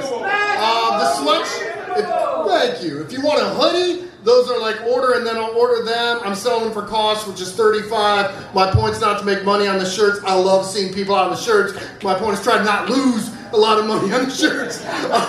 So if you want a shirt, if you want it, they're over there. If you want a hoodie, let me know. I'll put another order in sometime in the next couple days.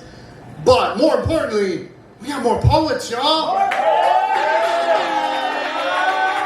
And this poet is Love Jones' favorite poet in the whole damn world. That's what I heard. Please give it up for Stephanie Ginese.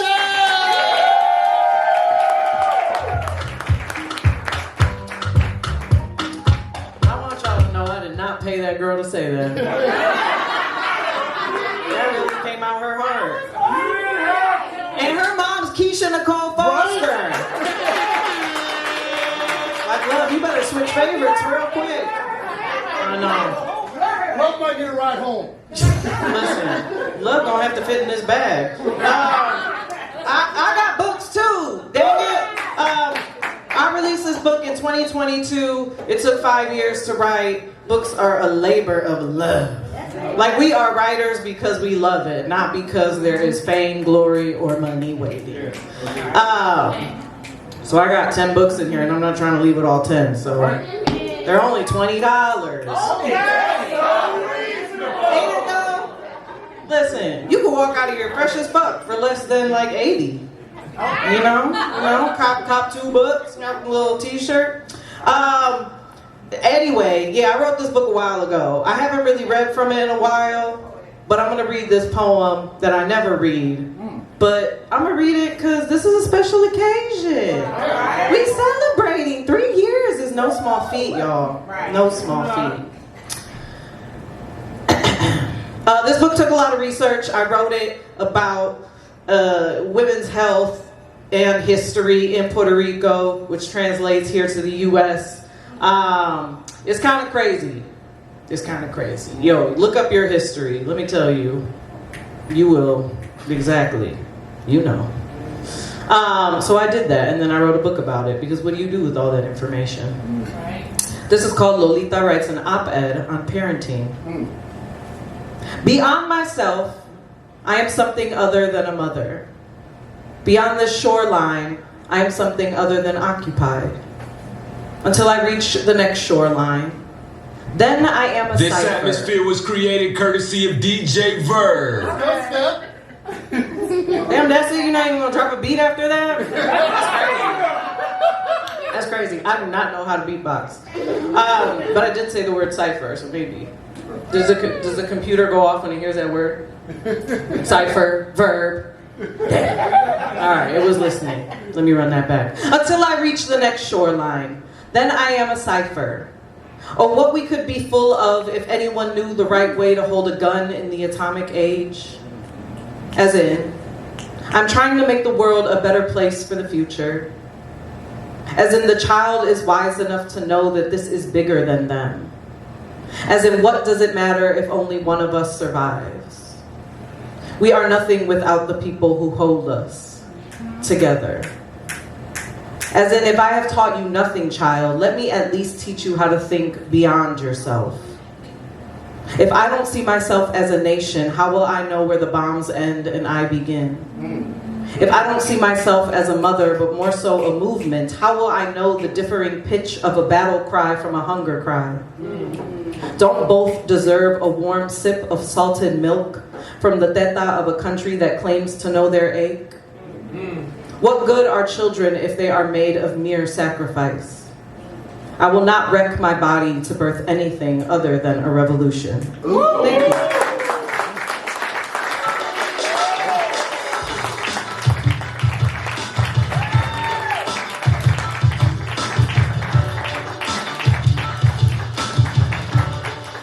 Give it up one more time, Stephanie Ginese. Now, some of y'all might be out there thinking, we've not seen somebody in a little bit. Because somebody's got something to say. It's time to bring back your co-host for tonight, the amazing poet, Avery, LaMar, poet!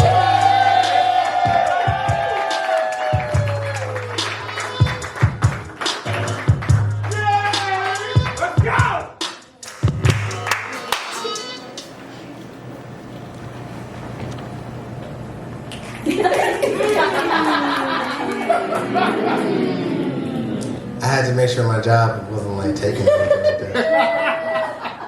I understand I seem a lot more chill right now. And I am. Wait, what you doing on June 27th? What am I doing on June 27th? What am I doing on June 27th? June 26th. I'm sorry. Oh, y'all trying to get me busy. Well, I mean, so there's another organization. I'm not supposed to. Can I host later? And like, you know what I'm saying, Jeronimo? Like, can I? Okay. Okay. Just to let everybody know, June 26th, Poetry Unplugged. Anybody heard of Poetry Unplugged before? Woo! Poetry Unplugged is hosting the Summer Jam Slam. And it's been a couple years. But I'm going to be on that mic. And the fact of the matter is, I'm not really a big talker. I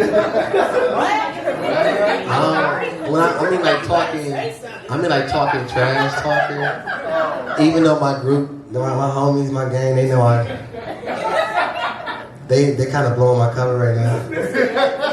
However, I don't got like, I be trying to be chill, but when it's slam time, I ain't gonna fake. I love everybody, but it's gonna be some tough love in that mug. Yes, sir. Right, that's how you do it. And it's gonna be some tough love right now. His piece is called White Man Religion.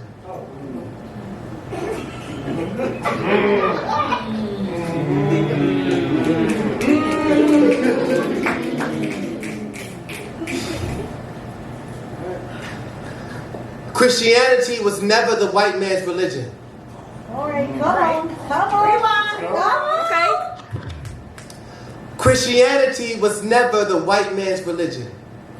Christianity was simply one of the white man's weapons, one of the tools used to abuse me and you, those of us who are of a darker hue. Now, no doubt it's sick. There is something sinister about using a minister to administer spiritual poison. Employing, then deploying a deacon to deconstruct the truth of us, sending a speaker to place sin into a syringe and inject us with the thought that our skin was the sin itself. See, that narrative was simply a weapon. The faith be the grip of the handle. And the lashes on our backs came from the pages they removed. See, they knew that it was more dangerous for you to know that you were made in the image of God than it was for you to know what worldly possessions your ancestors came from. Because what do worldly possessions matter when you are now a worldly possession? There was a message they intended to deliver. One that discouraged the possibility of the gospel ever getting out. You see, the gospel advocates for freedom. The gospel rises against unjust rulers. The gospel would be their downfall. And so they bleached the pages, snatched hundreds of scriptures, used their thumbs as whiteout to blot out the truth because they knew that all versions of the Bible say in John 8:32 that the truth would set all free. And so they made their own version. They called it Parts of the Holy Bible Selected for the Use of the Negro Slave in the British West India Islands, and they definitely took that verse out. And with that verse went some of the truth. With that verse went some of the validity and credibility of Christianity. And I say some because, well, the best lies got some truth in it, right? It's best to keep the white lies hidden inside. Best to keep the white lies hidden in between the lines. It's best to keep the black ink calligraphy under candlelight away from the sunlight. Yeah, it's best to keep the dark folk in the dark. Don't matter if it's evidently the blind leading the blind. But see, ascribing the scriptures to white writers simply absolves the North African writers of their royalties. It strips missionaries of their life's work, like Philip, who converted the Ethiopian eunuch on his way to Gaza, like the early church fathers, like Tertullian, Athanasius, and Origen, whose origins were in Africa. I mean, the Bible literally says that out of Egypt, God called his son. Now, I don't know if any of you all seen a map before, but I'm pretty sure that Egypt is literally in Africa. It's crazy. It's crazy how 400 years of slavery can unwrap the arms of Christ that have been comforting believers of all people groups like Armenians, Slavic, Ethiopians, Assyrians, and more since the 400s. I'm talking 5th century, baby. 12 centuries before the Europeans who were introduced to the faith by people of the global majority misused and abused the idea of the faith by stealing and enslaving a group of people that didn't look like them all over some sugar because ain't power sweet. Don't it feel good to be in control?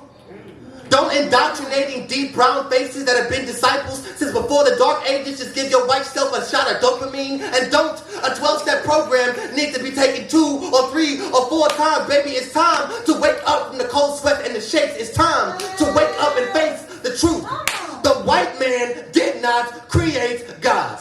The white man did not come up with Christ. He simply painted his face a different shade and forced us to stare until the image stained our brains. We must realize that failing to convict the white man for weaponizing our faith only gives him the assurance that his plan did and will continue to work. It is literally lighting a cigarette and blaming the cigarette for burning. It is habitually littering and blaming the world for being a trash can. It is pulling a pin out of a grenade, tossing it into a melanated community, and then blaming it for its explosion as if your actions were not also necessary for its damage. We must understand that crediting the white man for the spread and the discovery of Christianity is loading a gun with bullets, and that gun is only pointed at you. And what war do you know of where opposing sides supply each other artillery?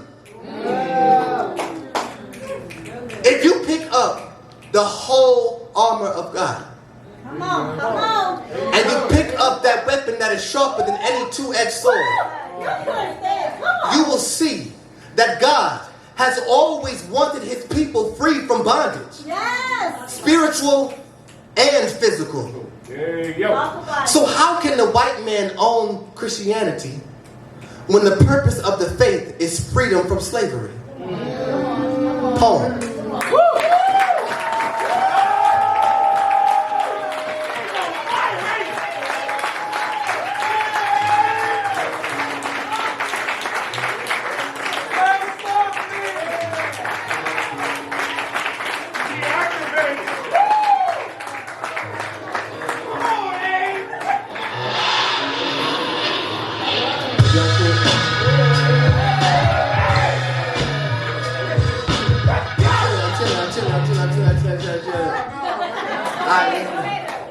Hey y'all, how y'all doing? All right, everybody, I'm not serious no more. I'm chilling now. If y'all cool, say cool. If y'all cool, say cool. If y'all real cool, say real cool. I ain't gonna hold you. Keith, just show me the board. Like, just don't say nothing because I gotta do the introduction type situation. Just show me the whole. What? 1 second. Oh, you can see. Look. Oh,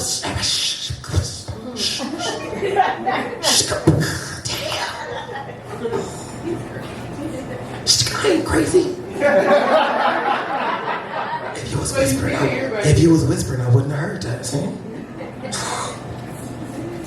Y'all might know this next poet coming to the stage.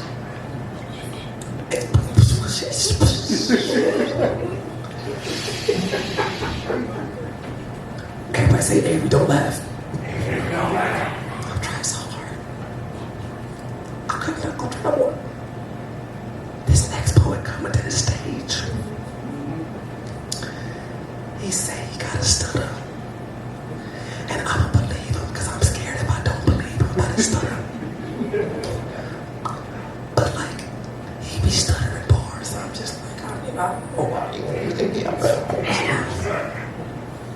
So listen, y'all. Somebody got something to say. Roll out like that.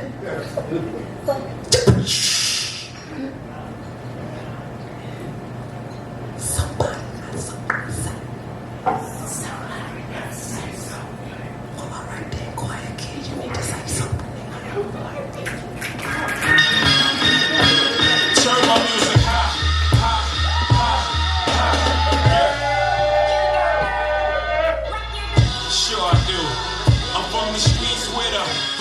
swallow on me. Bullets are following me. There's so much coke that you can run and swallow. The cops call this shit top to bottom. They say that. Hey y'all good? Yeah. Y'all cool? Say cool. Cool. Okay, cool. Can I be vulnerable? Yeah. Okay.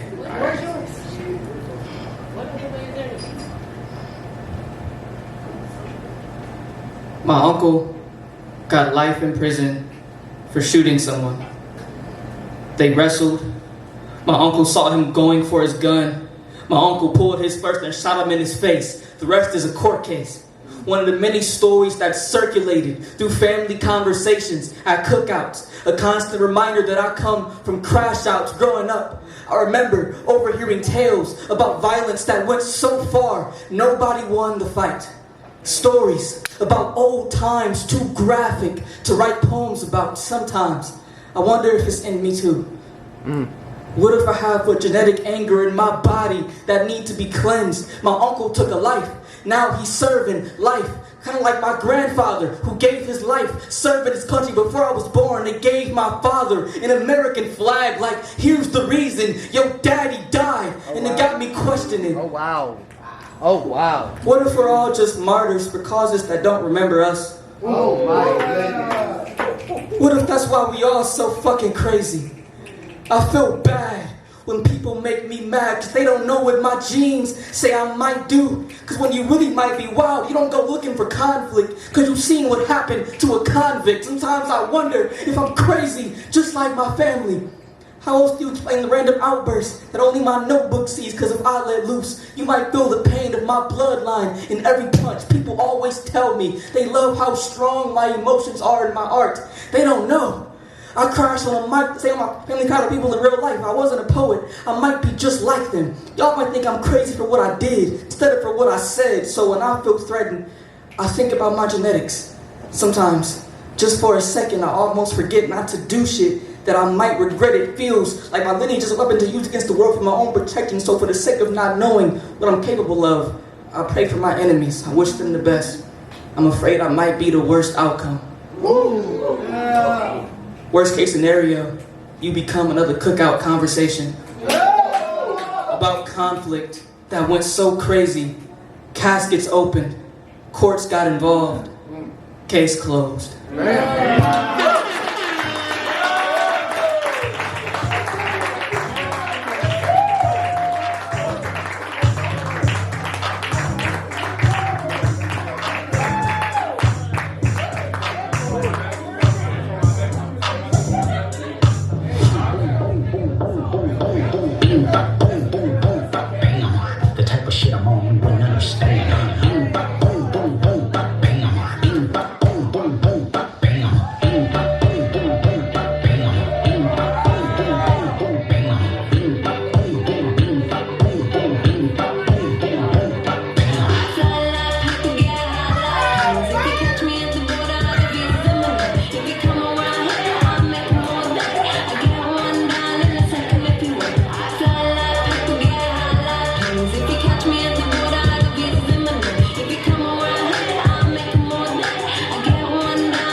Keep getting outshined and all that stuff. I got pride. I'm sensitive. I'm an artist. I ain't about to keep having me up here and all these dope hoes come up here and I gotta go ahead and talk about them. And I'm trying to learn how to be like this, Bird.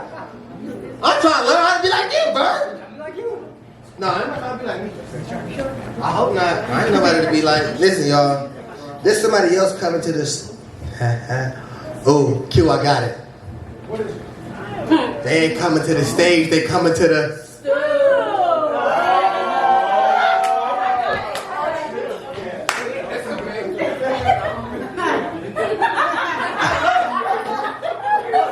I'm never creating anything for you or with you again. All our collab poems, scrap them. Put them in the recently deleted. How about that? Since we want to over here and embarrass me in front of my new friends. Excuse me. I have to do my job, Keith. I'm sorry. I have to do my job. I'm going to introduce him like I should, but I don't know if you're going to have a friend after this, Ferg. I don't know if you're going to have a friend after this. So this next poet, I still wish I could beat him. Because he's so dope. But he's so mean. He just made fun of me in front of all my friends. Why you gotta be so mean? I don't know. Why do he gotta be so mean, Danielle?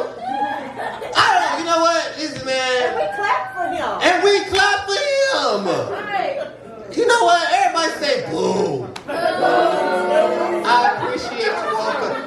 appreciate you all for being on my side of things. It really warmed my heart. I appreciate that. You know what I'm saying? It's here with it. It's here with it. But you know what? You gotta come up and be smeared with it though. You know what I'm saying? You gotta be smacked with it though. And so you know what?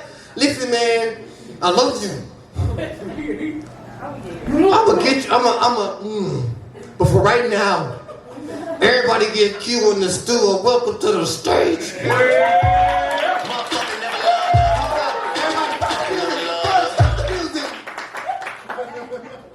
Somebody got something to say.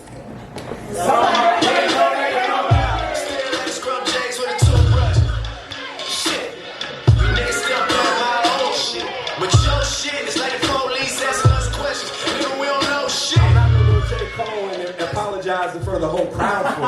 I'll come into your inbox and be like, my bad, bro. Like, but like, they don't get to do it.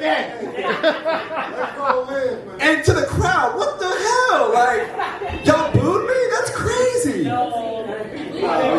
What do you mean? No, I heard it. Damn. That's crazy. Do your little intro over there. If you in the stew, say stew. It doesn't feel the same. Love you, Stu. I'm gonna do this. I'm gonna do this old poem. I don't have anything to say about it. Call it a classic. All right, fine, that's a classic. Hey, we're making it a classic today. That's right. It goes like this. Bare feet, sharp rocks, and dirty creeks. Backflips on trampolines, bike rides, no helmet. Playing with fireworks on the back porch. A sip of daddy's beer the night before Santa Claus was supposed to come. A reminder, son, that this only happens on special occasions. 10 more special occasions while dad wasn't watching. An empty bottle on the floor of my passenger side, no seatbelt. A 2.5-hour ride cut short because speed limit signs don't exist when your eyes are closed. Ripped from a stranger's body, moving a little too quickly in a foreign land, fast, raw, a night of fantasy, fiery, a few hours of fulfillment, forgotten. Parties, often. A good time, not a long time, a long line of misinformed decisions, waiting, lots of waiting, taking a piece of tinfoil from a trusted friend, unprepared for the world that comes within it, unfolded. Slowly, as to keep that little gel tablet safe from being dropped into a jungle of crumbs and ashes and dirty carpet fibers and an even longer line of misinformed decisions, waiting, lots of waiting, always waiting. The friend speaks, please, be careful. This isn't really something you want to play with. It's best you take your time. Now, hold it up to the light. You see that little dot in the middle? That's where all the magic happens. Magic. Acid is madness. Imagine how much you can learn for $10. Amazing. How much you can remember in a room full of everything all at once. Remember a high school girlfriend. Remember an awkward kiss and fumbled sentences. Remember a broken window, a hole in the home front, a leaky operation, loose lips, little trust left, less than an ideal environment to confront life and its limits. Remember not to forget how to breathe. Reminder. No. A phone call. An unfamiliar number, a vaguely familiar voice, a request for $300 sent. No hesitation, no time to think, no life, too precious, 2 pills, apparently pretty painful, probably wasted potential, not my problem, not my problem, it's not my problem. Pray about it. Ask for forgiveness. Permission was surely never granted. Presidential pardon me. Commander-in-Chief always forgives, right? No sin too heavy to be lifted. Lifted, cloud 9 twisted. He's still standing, gifted. He must be gifted. What is a guardian angel if not a witness? Witness what arrogance is. What a life to live. I think, I ask, do the dead still get motion sick? My father's voice, a phrase I'm all too familiar with. Your grandmother would be rolling in her grave if she knew all the stupid shit you've done. I'm sorry, Grammy. They told me you'd get better when you went away. A shame. I thought I was the one who was sick all this time. Yeah.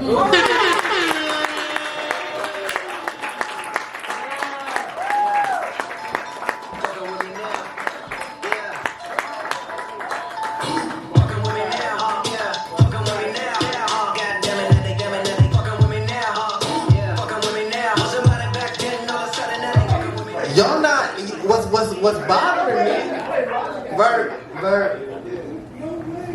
what's bothering me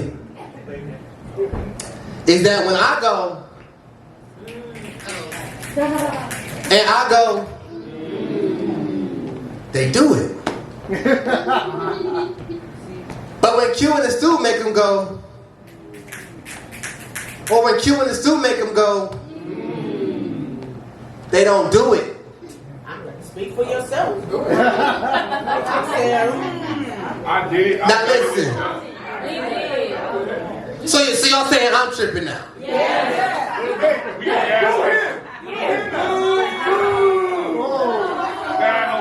Ha, y'all are outnumbered.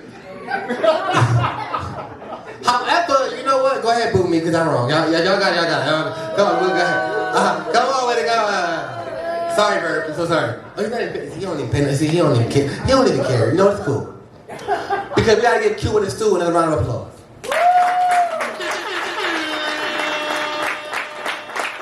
Y'all don't understand how present Q be in his pieces. Like, he be there, bro. Like, and be patient. I don't think y'all understand how much it takes to be a patient storyteller. Yeah. Like, a lot of people rush when they get up here. They be trying to get up and get out. Nah, Q take his time. Q and the Stu take his time. Q take his time in the... Now listen.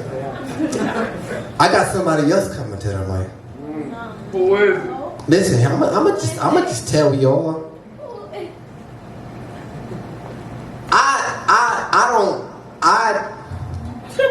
I can't find the words to fully articulate what she does up here. Like, I want to be a better poet just so I can introduce her as a better poet. Like, you know? Y'all see what I'm saying? Now, I wish I could.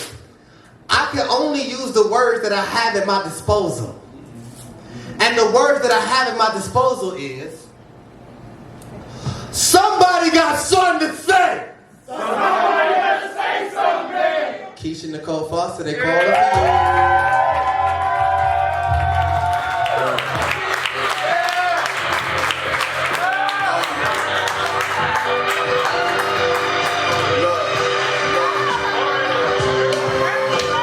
Let's toast to my enemies. No, let's toast to my injuries. Turn my negative to positive. I don't need no sympathy. I'm the goat till infinity. I work with intensity, plus my potent delivery. I just hope they remember me. When the broke niggas mention me, it don't make no sense to me.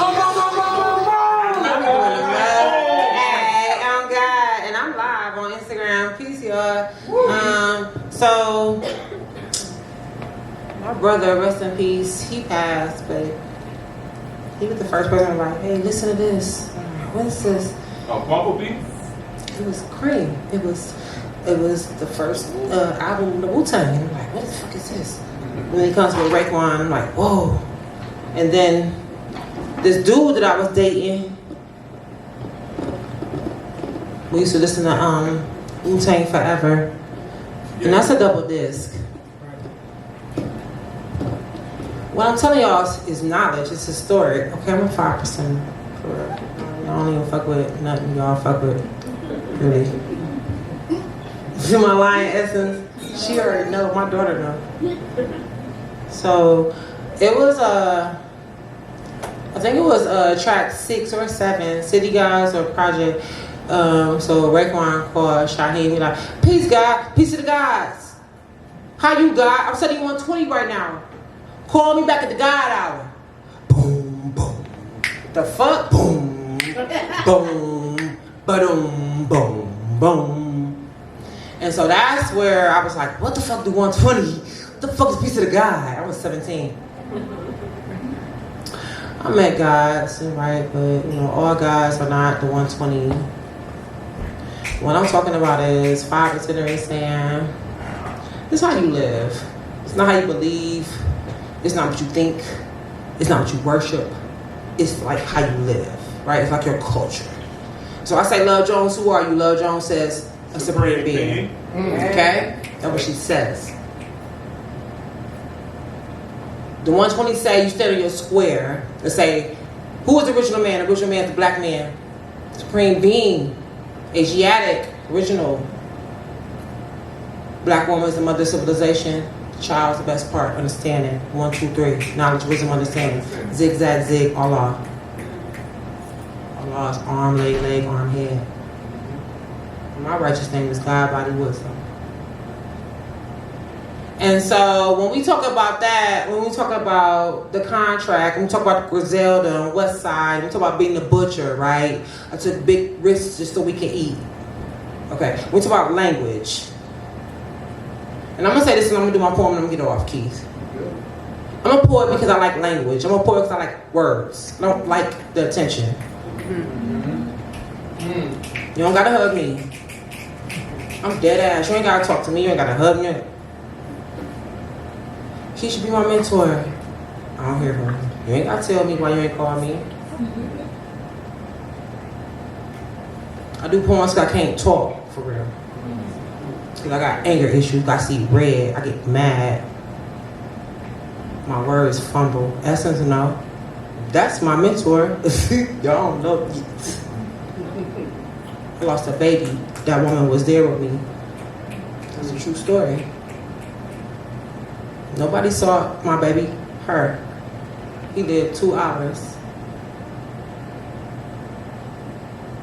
So when we talk about poetry and we talk about creativity and we talk about doing this art, we talking about what we're talking about is sacrifice. We're talking about like giving pieces of ourselves. We're talking about like seclusion. We're talking about like learning this dance. We're talking about like not ...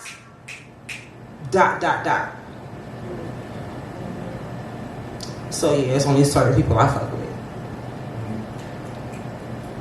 I was 19 when I hit this mic. A friend of mine named Shamin was a background singer for Mary J. Blige during the Share My World tour. If you know, you know. She said, we don't want to hear your poems. So you keep telling your poems to us. We tired of hearing your poems on the so I'm going to take you to this place, open mic. I had on stockings, kitty heels. I was 19, thinking like, come on, Lil Jones, come on. That's what she do. And so I go there and I do my poems and I realize it's a real nigga place. Like, I can dress like whatever. Anyway, I did this poem. They had a UMADOP. It's this organization, nonprofit organization. They've been around for almost 30 years, UMADOP. Don't sleep on UMADOP. They're on 79th between St. Clair and Superior, correct? Honeybell Bay. Works there. If you don't know her, she was the former Cuyahoga County Port Laureate, the founder and CEO, executive, everything of Distinguished Gentleman, Huff Heights. Because I'm the historian. Real shit. So, this boy, they said, oh, you do a poem about the city life, whatever, you get $20, or you can go on the Slam teams. I've been on Slam team 2003. Vince Robinson, Kevin Chaos Moore, me, Kelly Harris, and Joseph Barnes. We was the first all-black poetry slam team out of Cleveland to Chicago, Illinois. I was the alternate because I had a tongue ring, and I lost by 0.3 points. Okay, that's a fact. I was at the first Women in the World Poetry Slam. This is when PSI was around, so y'all don't know about PSI, Poetry Slam Incorporated. Steve, no. Teresa, no. We know what PSI is. Not Keith, no. What PSI was. Individual World Poetry Slam in the world twice. I said, write this poem. So I wrote 216. Y'all know 216. But I wrote this other poem that night. It's called Proper Moon Slang. I don't do it a lot because I was 19. It's a 26-year-old poem. It's called Proper Moon Slang. All right, let it go.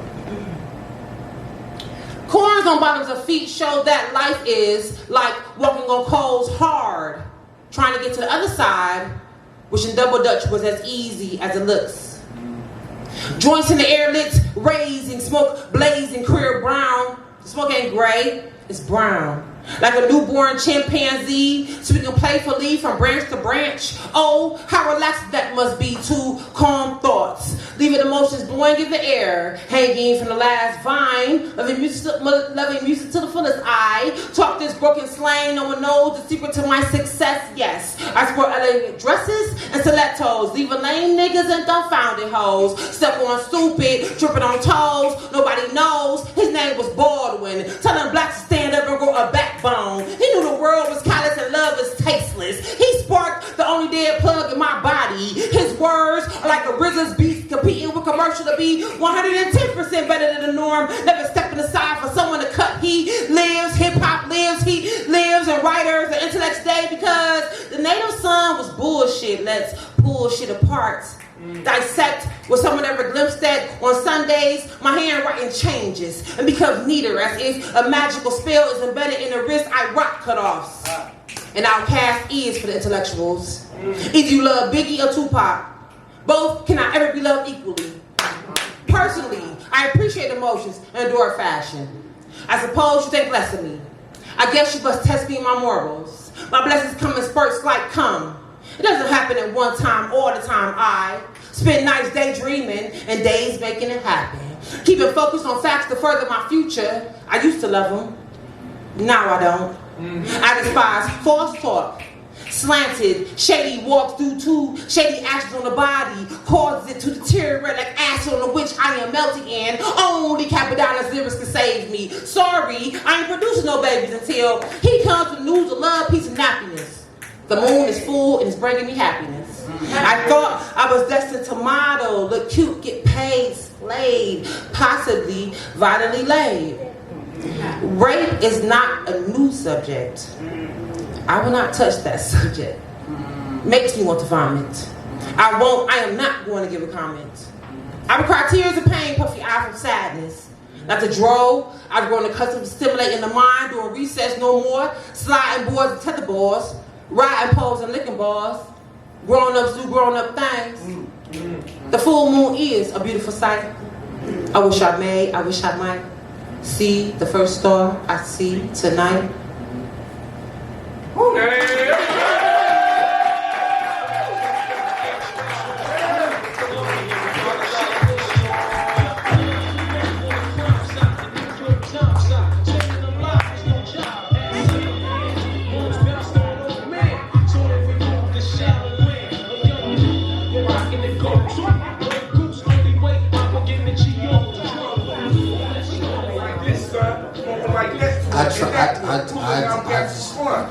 I tried to tell y'all I don't have no like. Oh, we already knew. I'm about to say I knew y'all was hit, but like I tried to.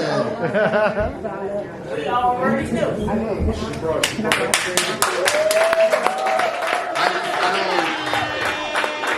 Like you get up here, like she get up here and just like she just do it, bro. Like I don't know, you know what I mean? And I don't.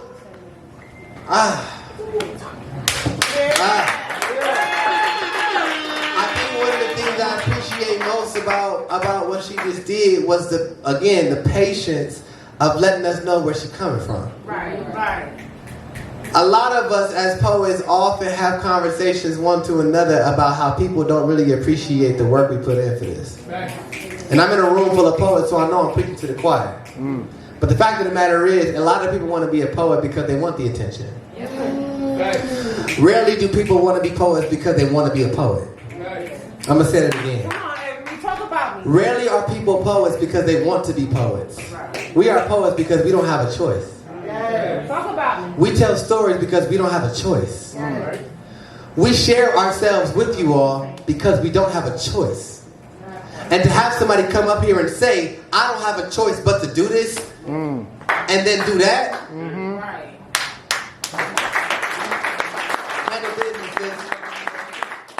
and somebody else been doing that for at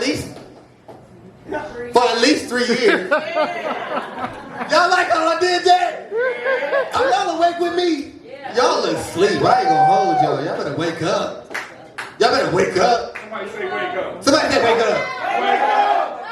I feel like that dude off of Finding Nemo. Why are you asleep? But wake up. Nah, I'm joking. But listen, somebody at least been doing this for 3 years.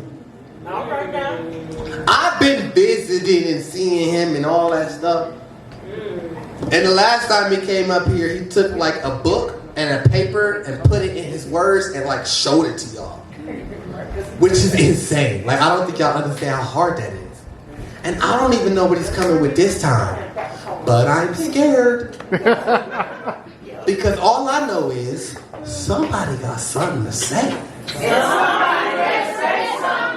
Keith, I don't know what you want me to do. You've been doing it for at least 3 years. Say something else, boss. Lift your heart up, give, shall give it now. So,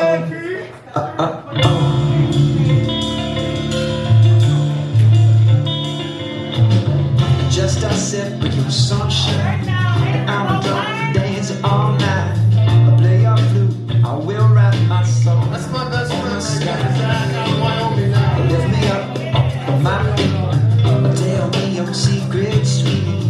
To live is too big for me to be the truth. Like a blooming flower to a bee makes me ecstatic just to see you are the only place Zach would be here if he could, but I thought I'd bring Zach a little bit with me today. Verb's gonna help me out on this track. Not yet, I'll let you know. Verb's gonna help me on this track too. Give it up one more time for Verb. On the board over there, I did not put myself second to last. Avery was moving shit. I did give him permission to move. Like, do whatever you want. I just didn't expect that move. But yeah, you did. That's all. I believe in you. I appreciate you. So I'm gonna do a piece that talks about loss, about grieving. I've talked to a lot of classrooms about our food system, and one of the things we talk about is in health classes, we'll talk about the top killers in America.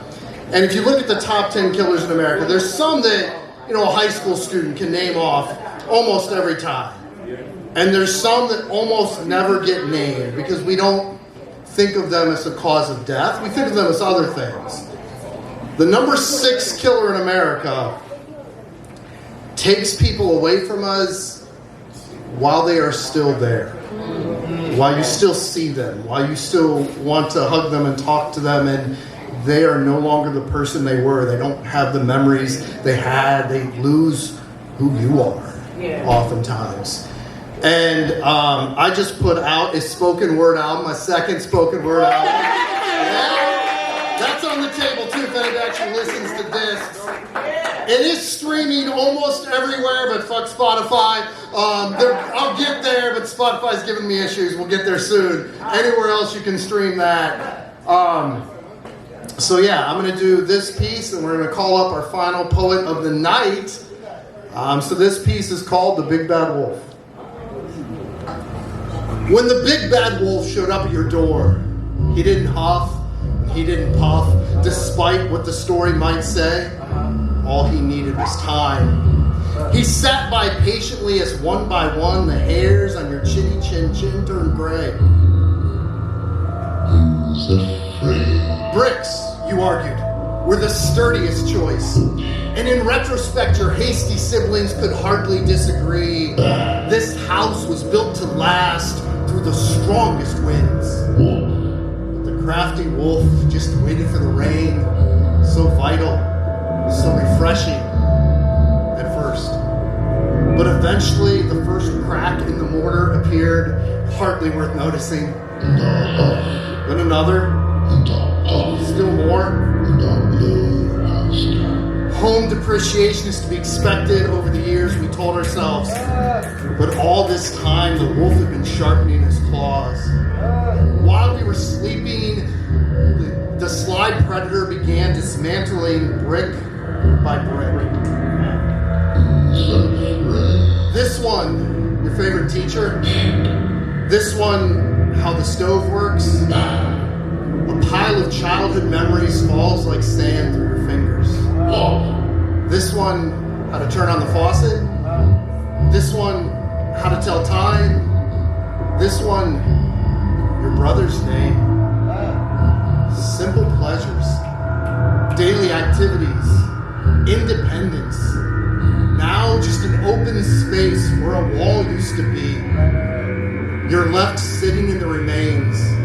What little the wolf has left you. Each day, a little more of your house crumbles into nothingness. And he never even had to hug.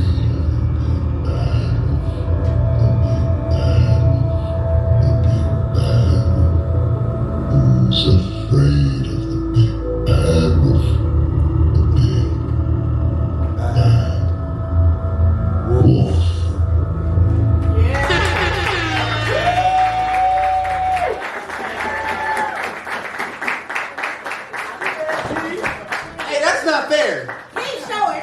That's not fair.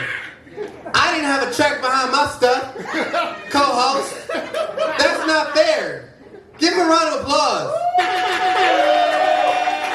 definitely ain't gotta be fair. This is your anniversary of 3 years. Everybody say 3 years. And what better to end the 3-year celebration with the first It's, you see what I was doing, right? It was a poetic justice type of situation. You see what I'm saying? Now, I know. Yeah. She ain't never used my bathroom or nothing, but. And I ain't never changed her light bulb, but we here. We here. Like, we there, right? And I just love the animation. I love the conversation. I love all the things. And I'm like, well, then shoot. If we gotta close the night down, I guess somebody got something to say. I said, I guess somebody got something to say. Somebody better say something, man. One more time. I said, I guess somebody got something to say. Somebody better say something, man. Danielle, I don't know what to do but to call you on up here.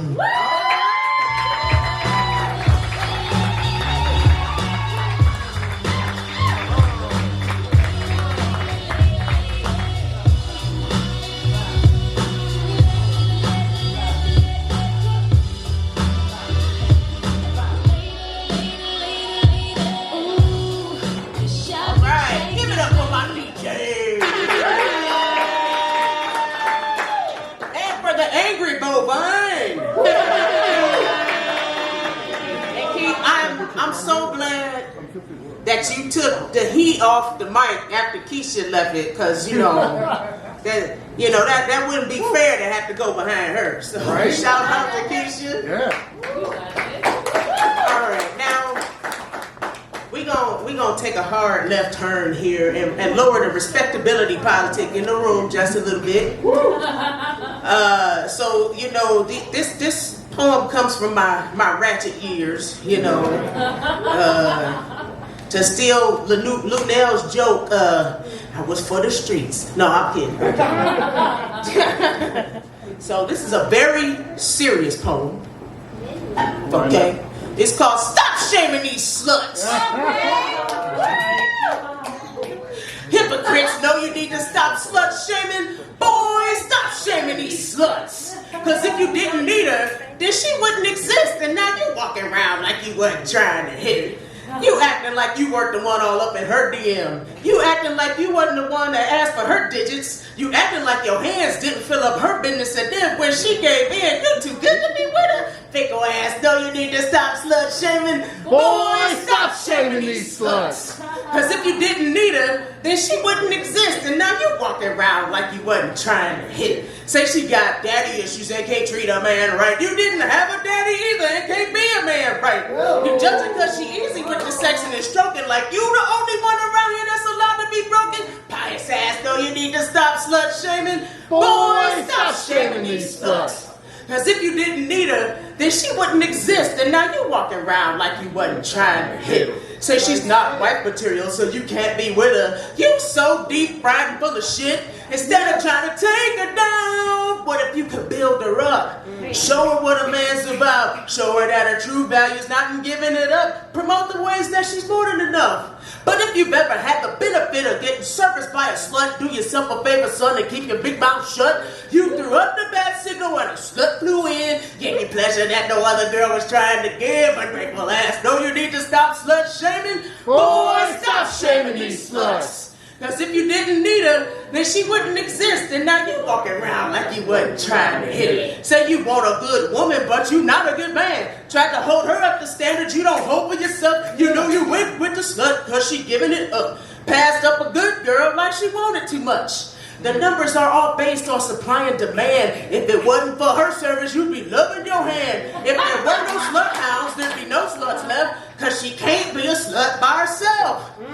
You can't change a hoe to a housewife. She can't change a court jester to a king. You are the company that you keep, so you lay down with her. She's your equal. Have a good night.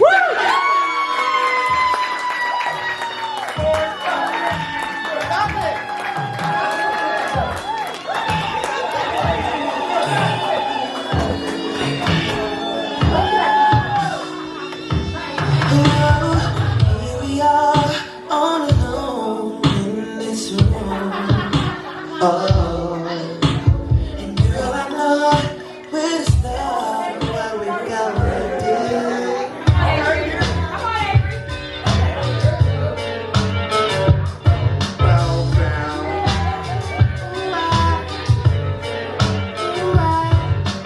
Just waking up in the morning, gotta get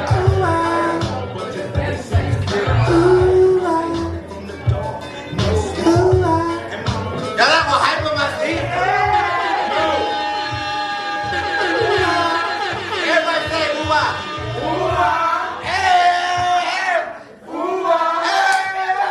Hey. Ooh-ah. Hey. Ooh-ah. Hey. Come here.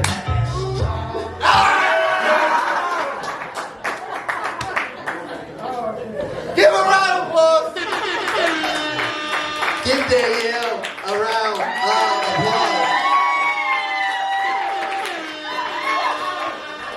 So Keith is kicking me out, y'all. All good things have to come to an end. Little bit of business here before we head out. Y'all been an amazing crowd. Really appreciate you. We do this the first Wednesday of every month. Not this many features, but we're out here with a feature with an open mic every month. You can catch all of the past ones on video. You can go to angrycowpoetry.com and you can see Danielle's full set, or Steve's full set, or Avery's full set, or QuietKid, etc., etc. All of these folks. And folks in this room who feature, who are not featuring tonight, but they featured in this room. There's lots of great folks out there.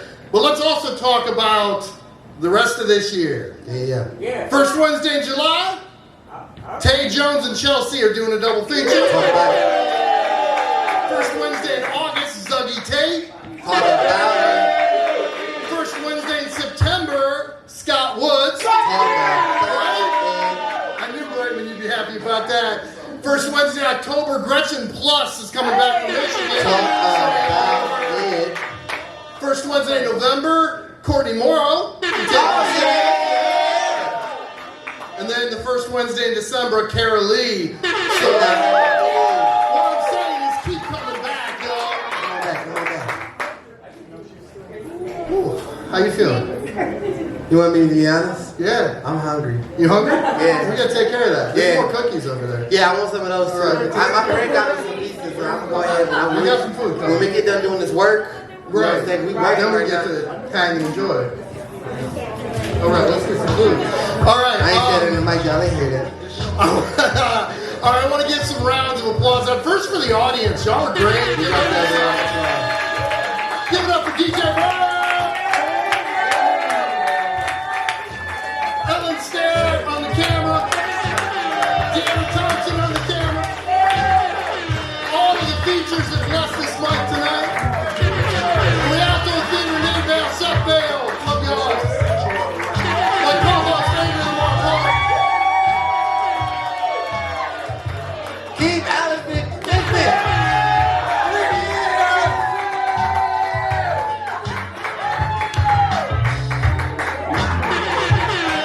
Get home safe, y'all.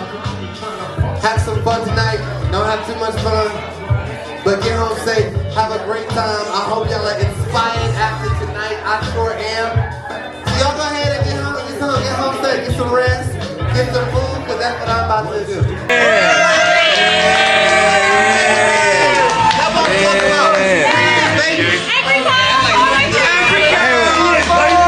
Yes.